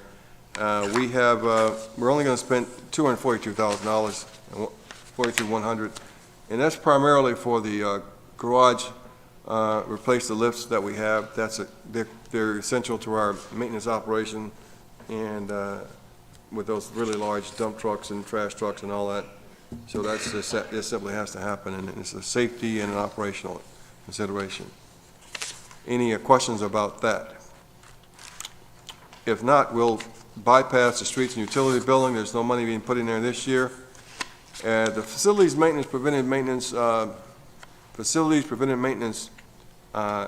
project is a brainstorm of Mr. Matthews, and in which we set aside funding that augments our facilities maintenance operation, and those things that we do that significantly improve the life of a facility, creates a capital expense. That's how it was explained to me, and it makes sense. So, and in this particular case, you'll see that the Kent Hill Center, we've got $300,000 set aside for $300,300 set aside for that, and this money supplements the facilities maintenance effort in the city. And if you look at the summary on the back page, you'll see that we're planning to spend $746,600, and that's all general funds maintenance. And it's just how we maintain and manage and keep up with our major expenditures related to our facilities. The Solid Waste Administration Facility, this is a $50,500 expenditure, primarily for two things. You know, the fencing around Public Works has been there a while, so there are going to be $15,500 worth of spot repairs, because the fence is in generally good condition, but, you know, it's wearing out in some places and animals breaking through and that kind of thing, because it's built in the forest over there. And replacing a sewer pump in Public Works, which is certainly another essential, for $35,000. If there aren't any questions about the Solid Waste Administration Facility, we'll move on to the Chesapeake Bay issue, which was what Mr. Wolfley brought up earlier. On December the 29th of 2010, the U.S. Environmental Protection Agency established the Chesapeake Bay Total Maximum Daily Load, which is acronym TMDL. A TMDL is a comprehensive pollution diet to restore clean water to the Chesapeake Bay and the region's streams, creeks, and rivers. The TMDL is a calculation of the maximum amount of pollution a body of water can receive and still meet state water quality standards. Water quality standards are designed to ensure waterways meet the national primary goal of being swimmable and fishable. The Chesapeake TMDL is designed to ensure all pollution control measures needed to fully restore the bay and its tidal waters are in place by 2025. One of the actions taken by the state of Maryland to meet TMDL was to modify the National Pollution Discharge Elimination System, which is NPDS, permit requirements for small municipal separate storm sewer systems called MS4s. The revised permit, effective 2017, and requires permittees to begin the restoration of 20% of existing impervious surface areas that are not already treated with water quality best management practices. These areas include land development prior to 2002. By year 5 of the permit in 2022, permittees must have developed an implementation schedule to show how the 20% requirement will be achieved. The city has contracted with several engineering consultants and conducted analysis and established capital improvement plans in order to meet MS4 quality permit requirements. The proposed capital improvement plan lays out specific projects over the next several years to accomplish the requirement. Many of these projects are located in the Levitt section of the city that was developed prior to current stormwater management standards. Now, this is not an unfunded direction, but they do give us the authority to establish fees. And we have not done that, so the $2,191,600 is scheduled to come out of our general fund to pay for this. That includes the construction of Pin Oak Village Stormwater Management Pond improvements for $700,000, Gateway Harbor Stormwater Management Pond improvements for $30,000, stream restoration MB MS3 design $330,000, stream restoration MB MS-4 construction $973,000, Glen Allen Pond 2 repair and construction, which will be $50,000. Saddlebrook stream restoration is $75,000. Renovation damage drainage basin at Pin Oak and Hall Road construction $30,000 for a total of $2,191,600. Any questions or comments about the Chesapeake Bay project? Mr. City Manager, can you help me better understand the distinction between what falls under this category of work as opposed to the other project on stormwater management, and how we decide which project it goes under? Jose, you're up.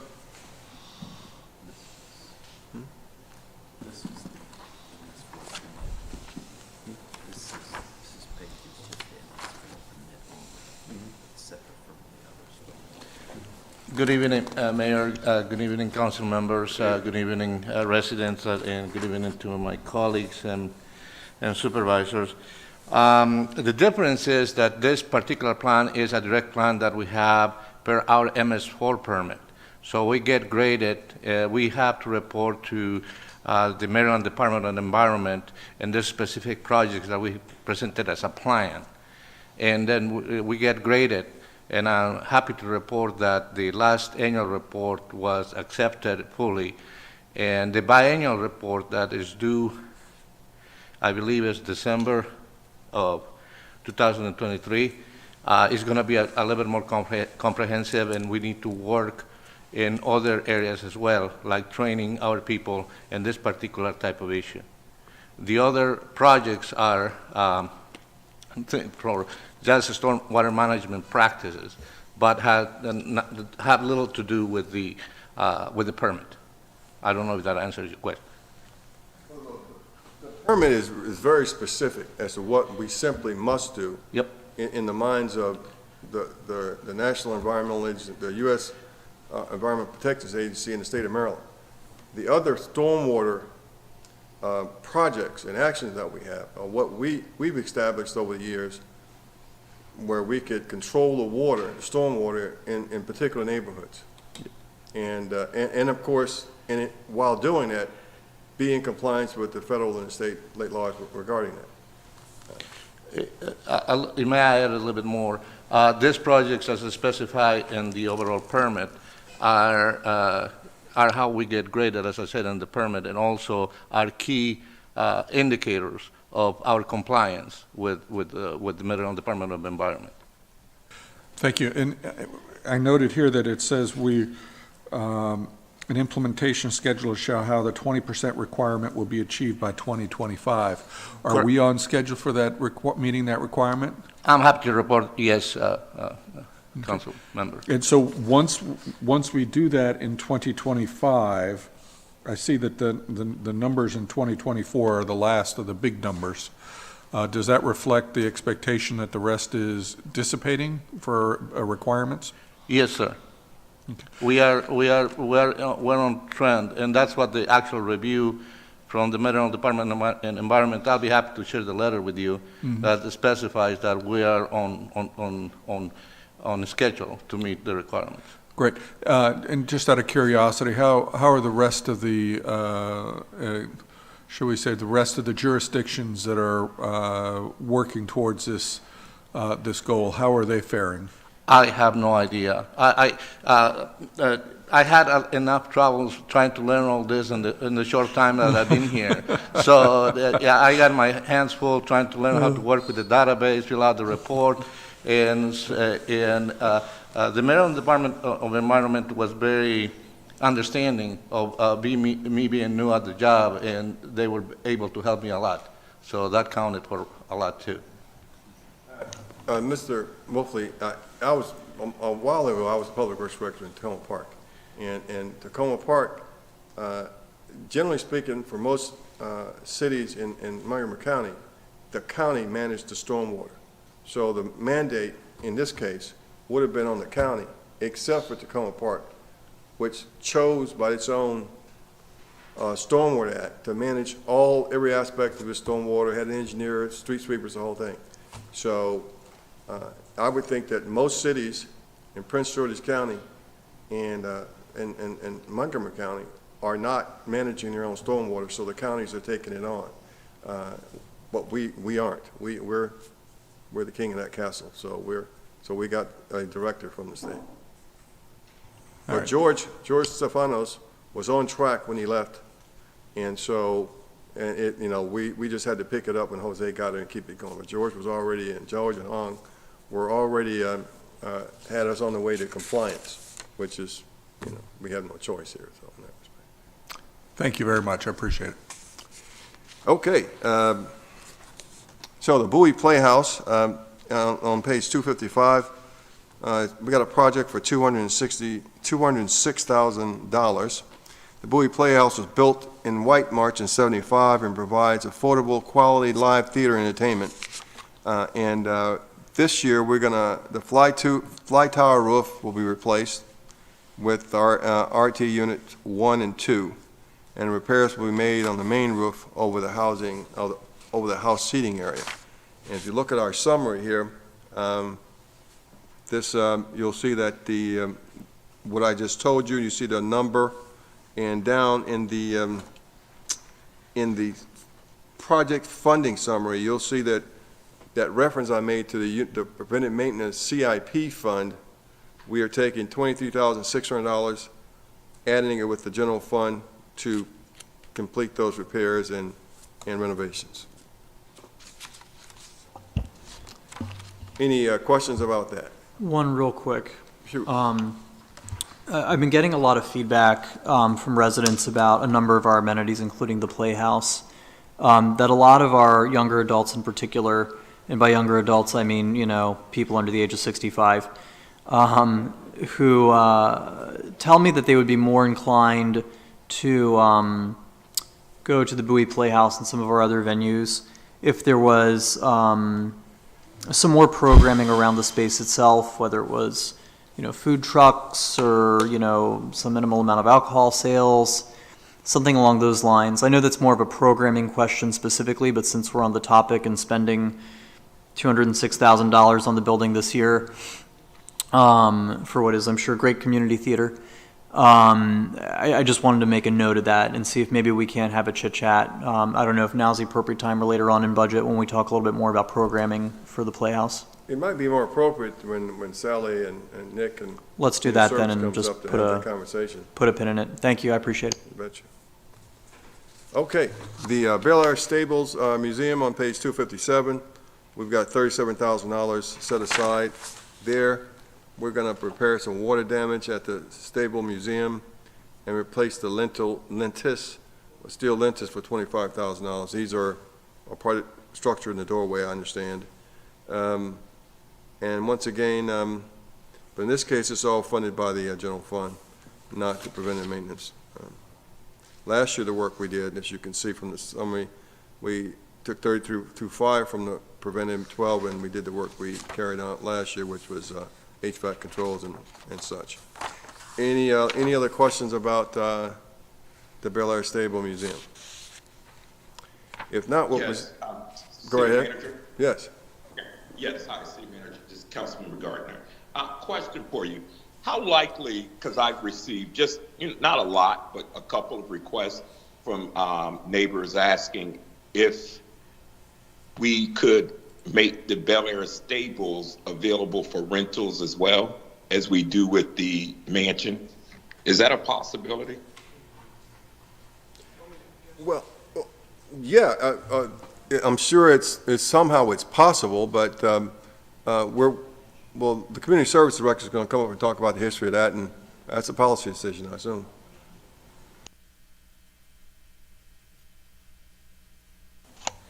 Good evening, Council. Sally Hine. Hi, Sally.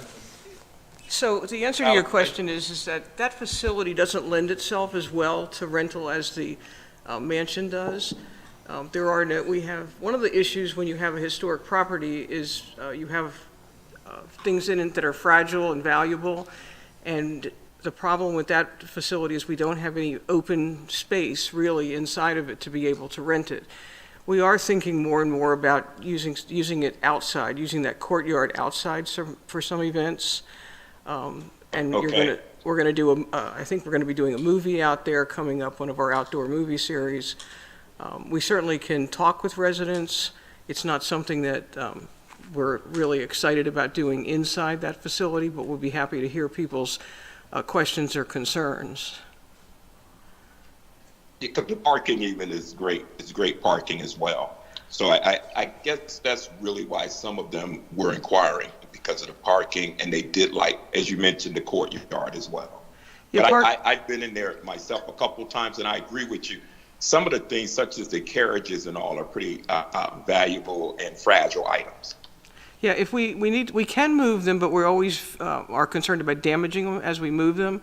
And if you have even a cocktail party inside, people put their glasses on top of a 300-year-old piece of furniture and leave a nice round ring sometimes.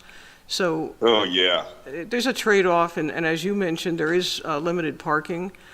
We have to use the across the street with the BBT Swim Club, and we can do that in the off season, but not during the summer, of course.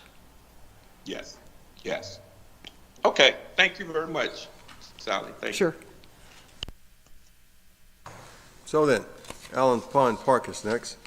Allen Pond Park is over 35 years old and has become the city's most heavily utilized park. It received the year-round use from both organized and unstructured recreational users and is considered the city's premier park for hosting special events. There are diverse recreational opportunities available to visitors within the park, and that include RV Cetera Amphitheater, the Bowie Ice Arena, skate park, 6 athletic fields, picnic tables, walking, biking trails, and age-appropriate playgrounds. All right, so this year we have $260,000 set aside to replace Group area number 1, group area number 7, for $110,000, replace the fitness cluster, canopies for $150,000. And we also we intend to, during the course of the community services briefing, add a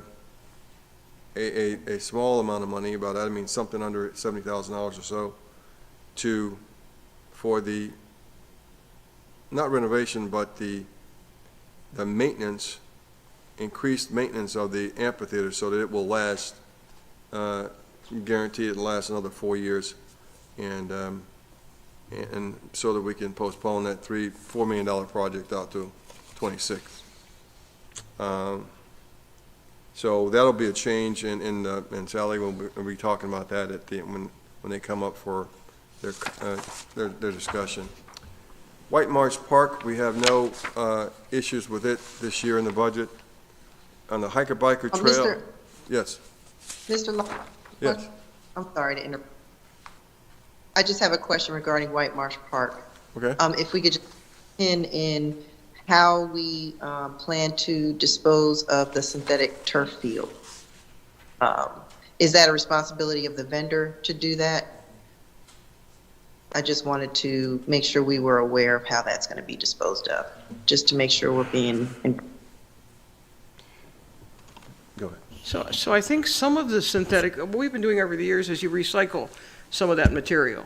So Right. that's another year out, and we certainly can give you more details about that one when we get to closer to the 2024 budget.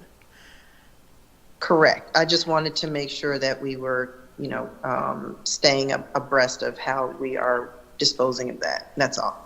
So, yeah, we're aware of that, and the other thing I wanted to throw in while we're talking about White Marsh Park, if it's okay, several council folks, we've spoken to you about the issue with the bridge. A tree fell on top of that bridge that connects the east and west side of the bridge, or the park. So currently it's out of service. And we are working very closely with our Public Works Department. Jose and his team have been terrific. And they're going to be able to remove the existing bridge, and we're hopeful they're going to be able to install the new bridge. But there is still some engineering work, survey work that needs to be done before we can even purchase the bridge. And so we're going to be needing to get additional funds here probably in FY23. I'd like to tell you we're going to get this done in FY22. It's probably not going to happen before the end of the year. And unfortunately for those that are listening and council as well, we're looking at probably at least 12 weeks after we order the bridge for it to be manufactured. And we're also going to hear, I'm sure, about supply chain issues. So the two parts of that park are going to be separated for a fairly extended period of time. But do understand that is top of our list. We spoke several times today on this issue, and we're continuing to try to push that along as quick as we can. I apologize because it's been some time since I've been through there, and I don't remember the topography. Is there opportunity for pedestrian crossing there, not using the bridge? I'm trying to remember. Sally, I'll take it from here. Thanks for that. She stole all my thunder there. Look, the bridge is a footbridge. It was destroyed. We intend to replace it in FY 2023. As Sally mentioned, we're going to use our people to demolish it. Jose has walked the trail, and there's a little stream bed there that he was able to navigate to go from one side to the other. Of course, I mean, everybody may not be able to do it, but we are going to save some money by having our streets division demolish the current bridge, and we're also looking into when we get a new bridge in the three components I think is coming.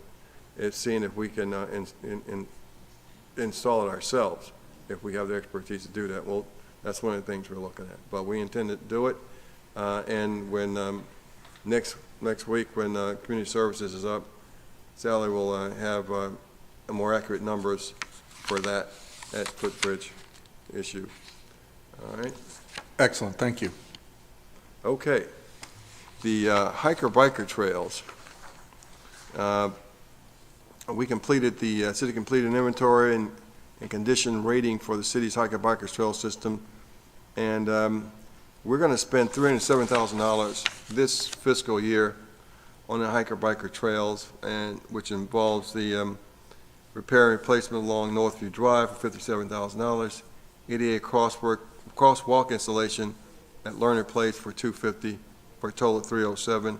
All that money is coming from our general fund, and we're on course for that, unless we get different direction.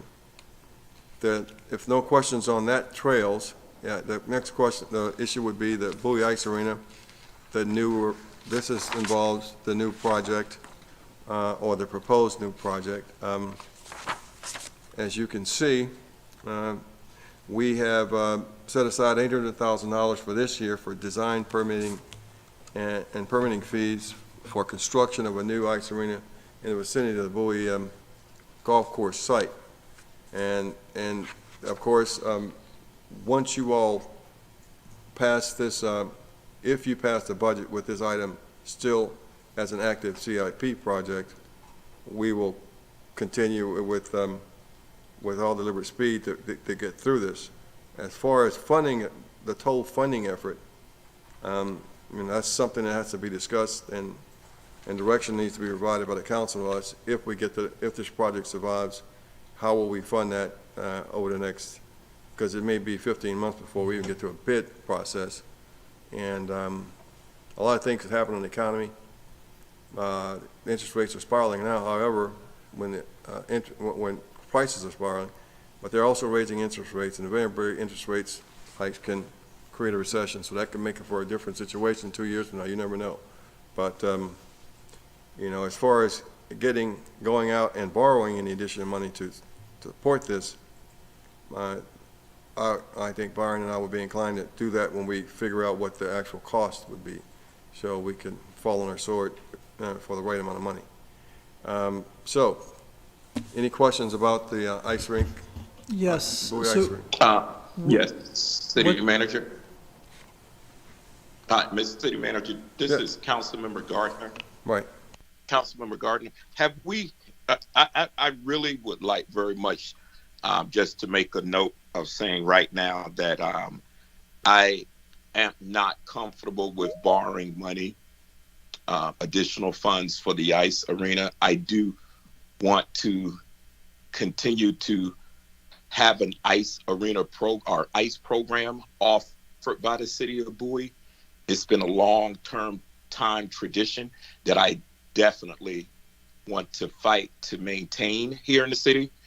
However, I'm not in favor of borrowing additional monies and putting that stress on the backs of our taxpayer.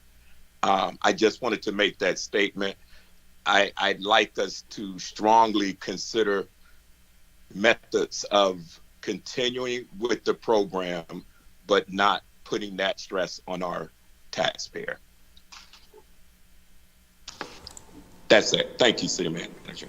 Well, your comments are noted, sir. Anybody else got any questions or comments about the Bowie Ice Rink? Yes. So what does staff need from us to proceed with the Bowie Ice Arena project on 197, to start moving forward on that project by putting out the bids? Well, I mean, I need for you all to approve this budget as is, and then we're simply have to do so, or take a separate action directing us to follow the CIP. One of the two. So as long as we approve the budget as is, we'll be moving forward on schedule with the ice arena project? Once you approve the budget, I simply have to execute everything. Okay. And is there anything we can do to accelerate putting out the bids on the ice arena project? Well, based on what Mr. Betty said, I mean, we're on course to do it if you all approve the budget on May 16th.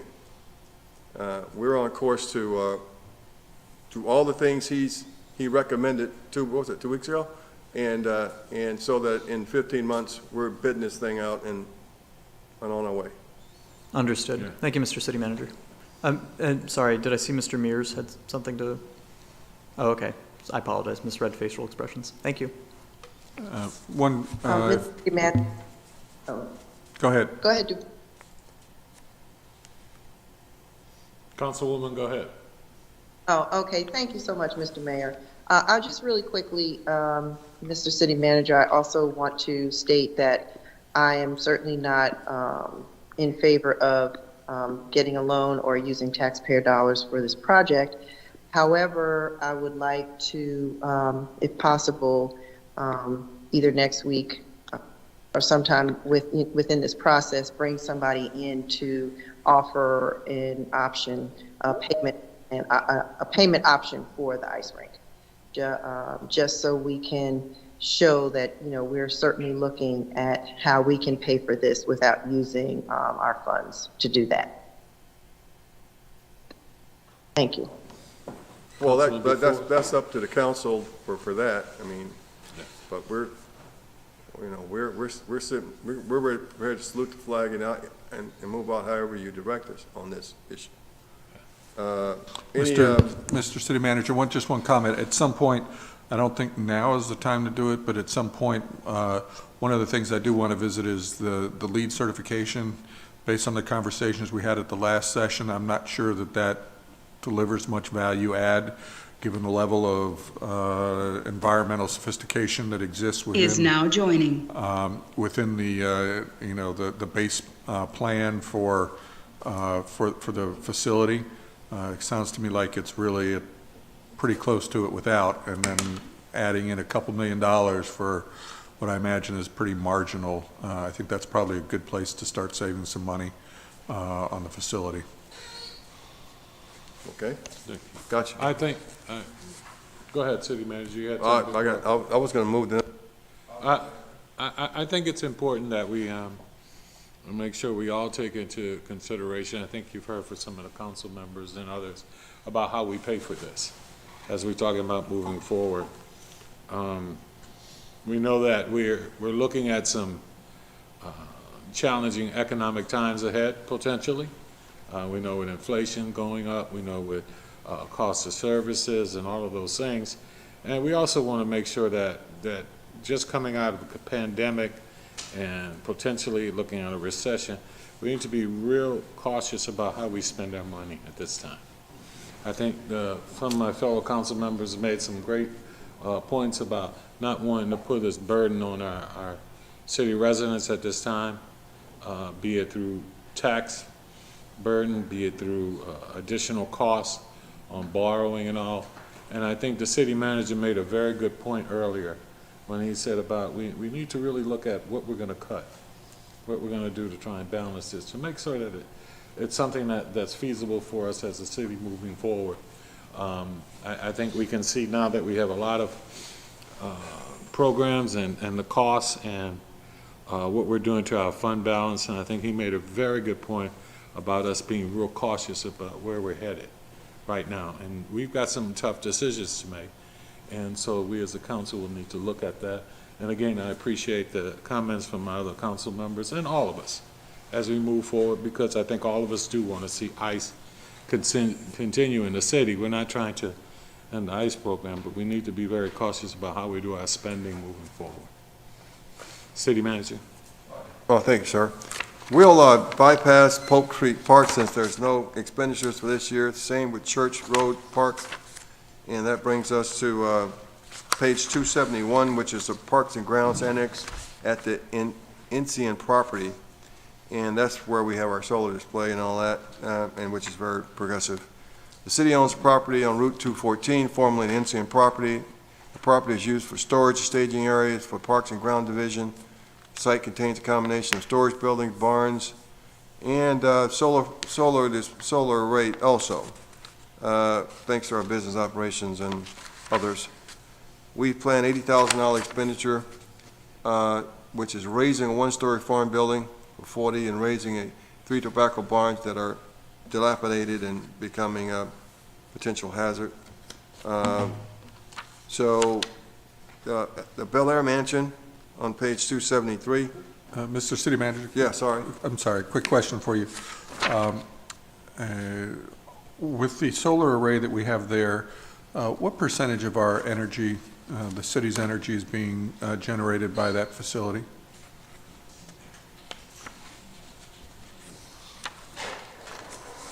We're doing musical chairs here. Yeah, that's all right. That's good. Wait. Thank you. Patience.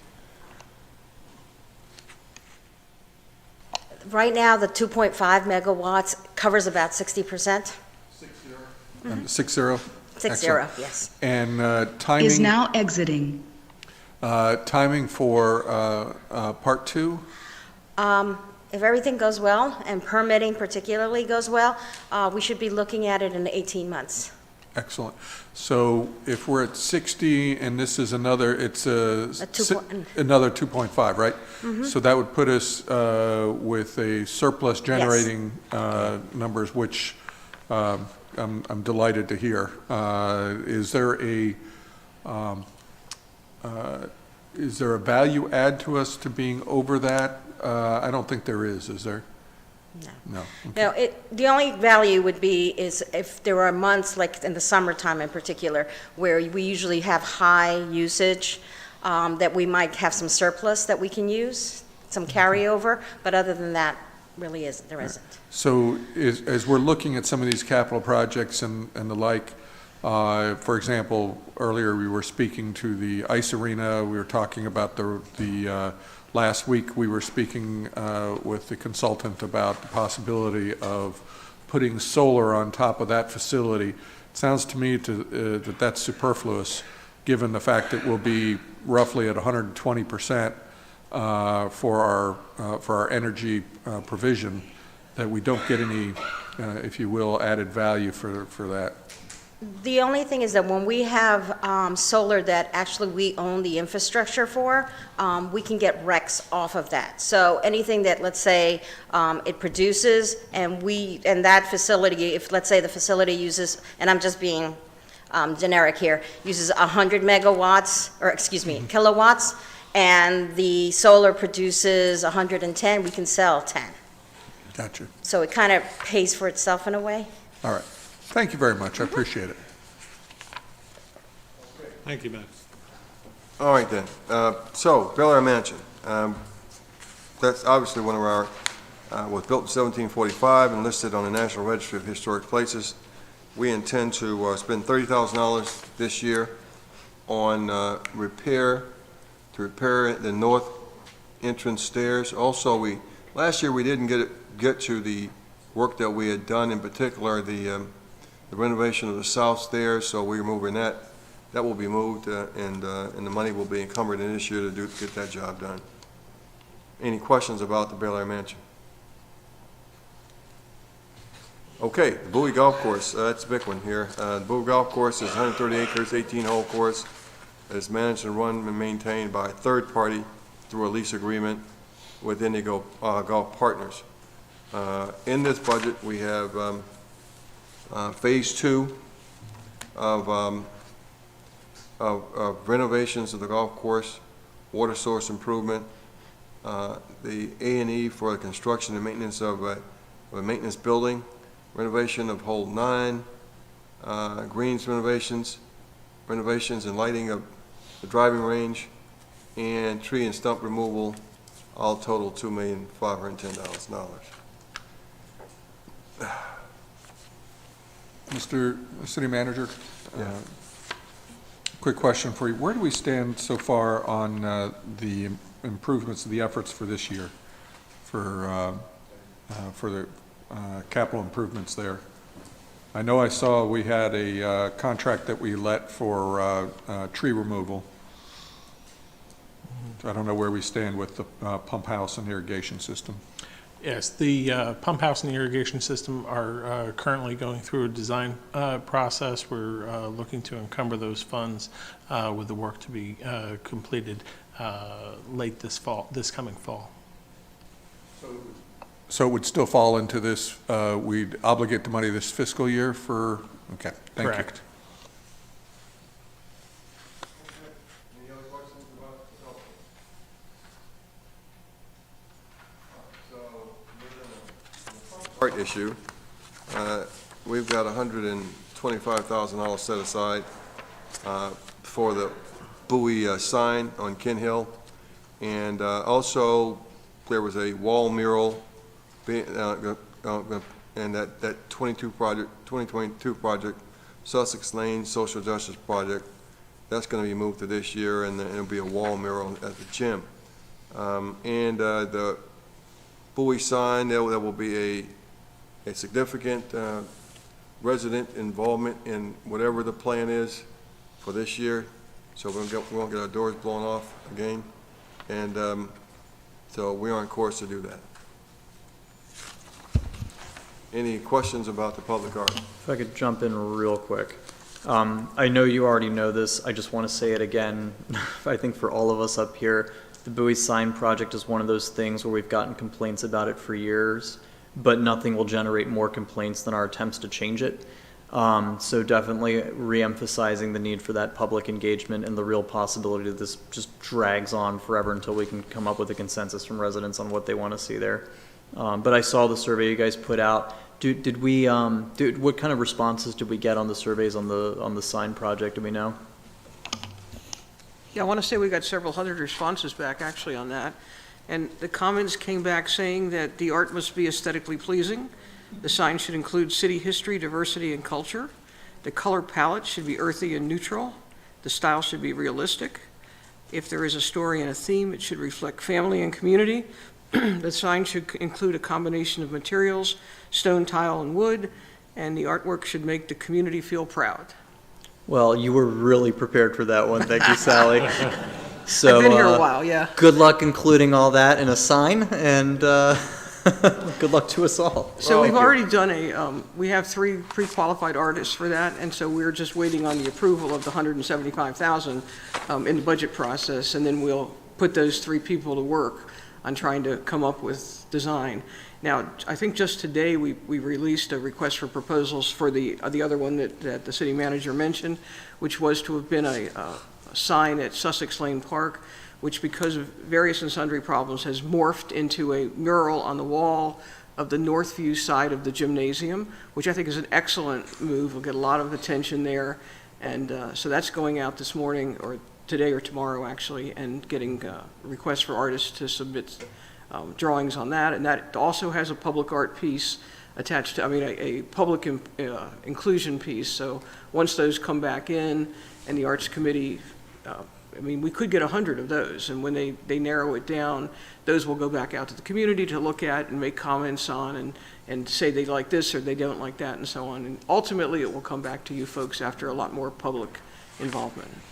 Perfect. You deal with all the hard stuff because we can never get a consensus when it comes to things like that. So thank you, Sally, for all your work, and thank you for the Arts Committee and for their all work there too. And Lori Cunningham, she's the coordinator handling all that. Especially Lori. Thank you, Lori. We did rehearse that answer this morning, just for the record. So, okay, so Blackstock Park, we'll fast forward from that one. There's no money expended. The Bowie Heritage Trail. In 2005, the Bowie and Vicinity Master Plan recommended off-road pedestrian trail connections between Old Town Bowie and MARC train stations at Bowie State. So what we intend to do is in 23 is to continue the construction of the Jericho Park Trail, and that's for $30,000. We had to, the contractor was failed and was relieved of duties, and we're proceeding with getting a new contractor and possibly making some legal moves to get this job done. But so that's what happened there, but we haven't given up on it, and we are working with our attorneys to get a new contractor. All right. Bowie Railroad Museum, there's no action this year. Van Allen Park. So can I jump in on that real quick then? Sure. So the big thing that I keep hearing from Joe Meinert and the Huntington Heritage Society and MAPS and everyone else in Old Bowie is that we're running up against the permits expiring for that particular project. I keep being told that if we were to proceed with this, we wouldn't have to go through the permitting process again. Am I understanding that correctly? You're referring to the Railroad Museum? Yeah, the Railroad Museum, the next phase of that project. Joe, can you respond to that? He's up. Yes, sir. Good evening, council. The question about the permits, when the Heritage Trail Park on 10th Street was constructed, it was done at the same time, at least the permitting and the plan approvals were done for both sides, both the 10th Street Park and the Railroad Museum sides. So it would be up to the city's project managers, and I know as the 10th Street project was moving forward over time, the project managers were able to get renewals of some of the permits that were issued pursuant to those plans that covered both sides of the road. So, you know, I believe at this point there would still be the momentum to continue with renewals of those permits, and if the funding were provided in fiscal 23, that we could operate off of those plans and off of those permits as they're renewed. That's helpful, Joe, because the permitting process I know is a monstrosity to deal with. So it sounds like it may be better for us to pursue this in 23 if possible, so that we can operate with those existing permits and not have to go back to the drawing board. Am I hearing that correctly? Yes, I think there's still momentum there to make that happen. Okay. I would request my colleagues, if they're willing, to consider moving this from 24 to 23 so that we can take advantage of those permit renewals and not have to go through that process again with this. This is part of an ongoing project where we've actually, after 15 years of meetings and studies and stakeholder input, we're finally making progress. If we are able to do it, I would like to be able to move forward with this in 23. Sounds like a grand idea. You're talking about moving that 780,000 into 2023? That's correct, since we have the permits ready to go now. So it'll avoid us going back to the drawing board and having to spend more money. I think we'll have to talk, even though with that amount of money, again, going back to where we are with our fund balance and what we're doing, we probably need to talk about that a little more, because again, we're adding more that we'll need to borrow, that we'll need to take from our fund balance, and that's rapidly depleting. Again, it's going to raise the amount of money we're going to have to transfer, so we probably need to visit that as we look at how the numbers are shaking out. Is that correct, City Manager? Well, the Public Works Director has informed me that he doesn't think there'll be any problems renewing the permits. Just as a matter of fact.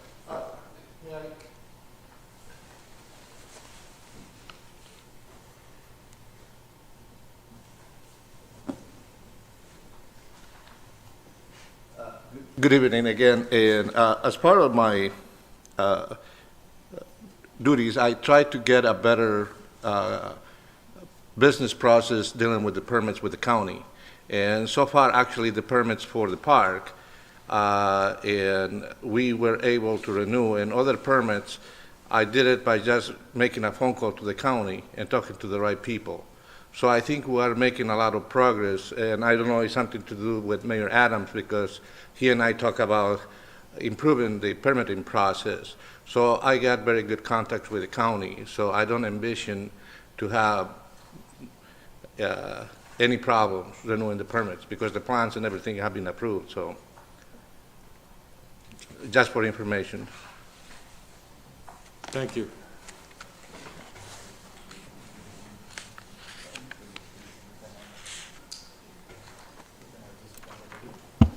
This is definitely something I'm going to want to revisit before the end of budget, but I'll talk with the mayor offline and we'll talk.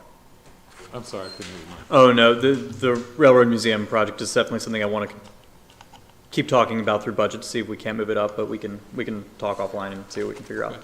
Thank you. Okay. The next issue would be the Glen Ellen Park. Glen Ellen Pond Park is a 9-acre park with 2 tennis courts, softball field, soccer field, youth soccer field, and a children's play area with family picnics. We intend to renovate the playground for $225,000, and we've applied for a grant from the Community Parks and Great Playgrounds to help fund that for this year. We're also, but most of the money scheduled now is coming from the general fund, but hopefully we'll get some money with the grant applications. Any questions about that project? If not, I shall move on to the indoor court facility. There, we have no funding scheduled for this year regarding this. However, if you look at summary. We have the design engineer for the new indoor court facility at Allen Pond Park at $600,000 in '24, and construction, if approved by the council, and that price for $6,631,000, if that number is still good then. Any questions about the indoor court facility? And so I'm looking at, we're looking at moving that we will be moving on that in 2024, is that That's correct. In 2024, we plan to design and engineer the construction of a indoor court facility at that time. Okay. All right, but I think the idea was to, when the ice rink goes away or something like that, but we'll see. We'll see how that evolves as we look at the budget. Bowie Trails Master Plan. We have $125,000 set aside for that. An inventory existing and scope out year projects with 30% design. That's scheduled for this year. In 2024, design the trail segment Pin Oak to Mount Oak, and wayfinding and inventory existing and scope out year projects with 30% design for $35,000, all totaling $259 in 2024 and $125 this year.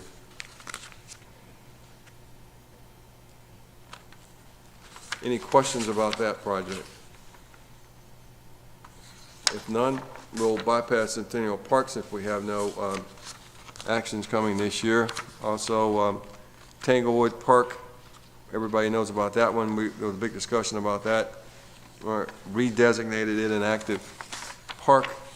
And we have included $25,000 to help update the master plan from 1990 and start a phased improvement process.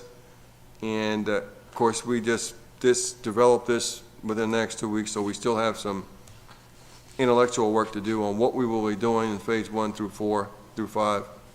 But we want to start out with an update to our master plan that was set up in 1990 to get us going. Mr. City Manager? Yes. I have a comment.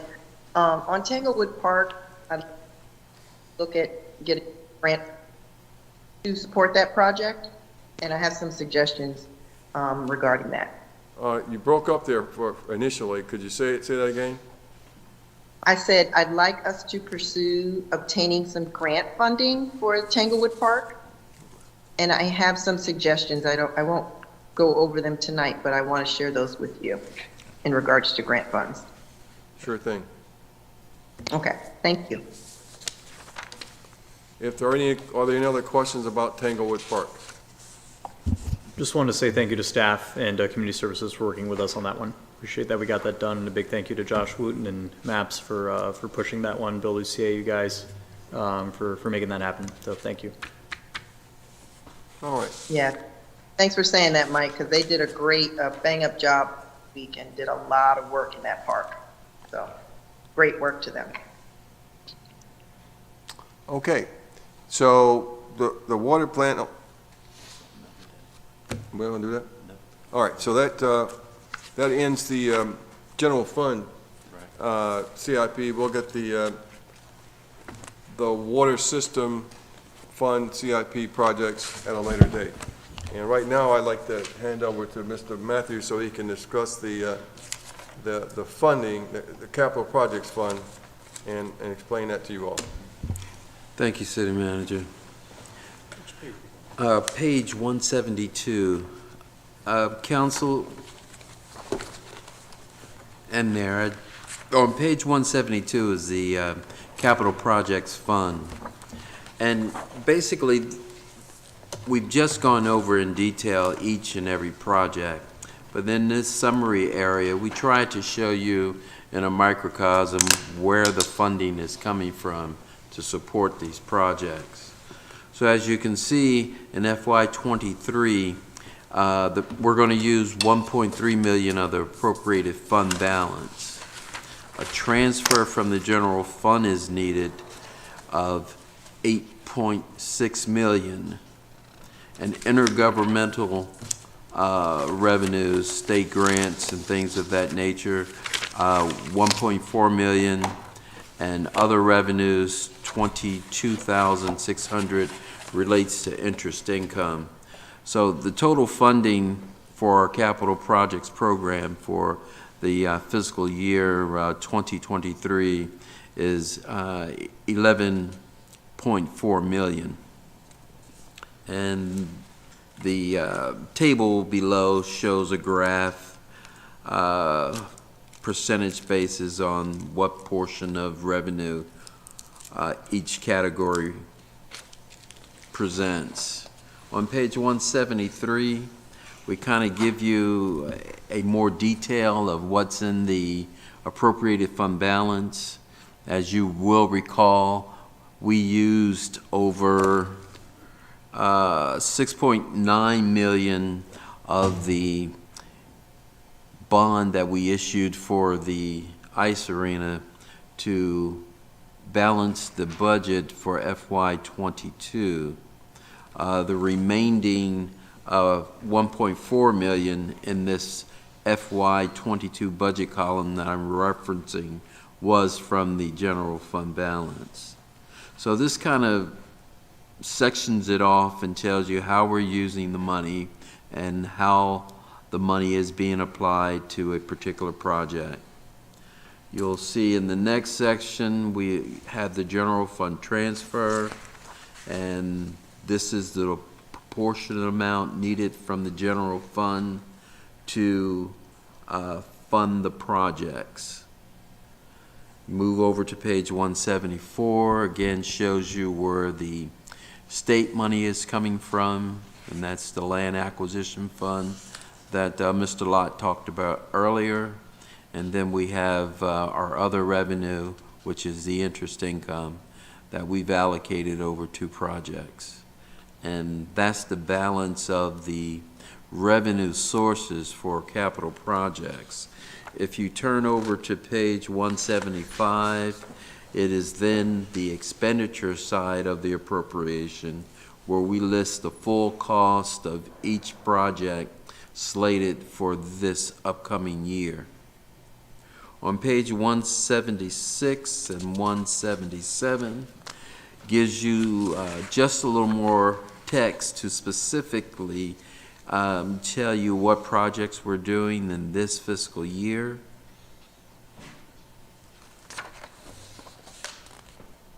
And as you know, we just covered that, so I won't belabor that issue. So Council, if you have any questions, I'm open to answer them.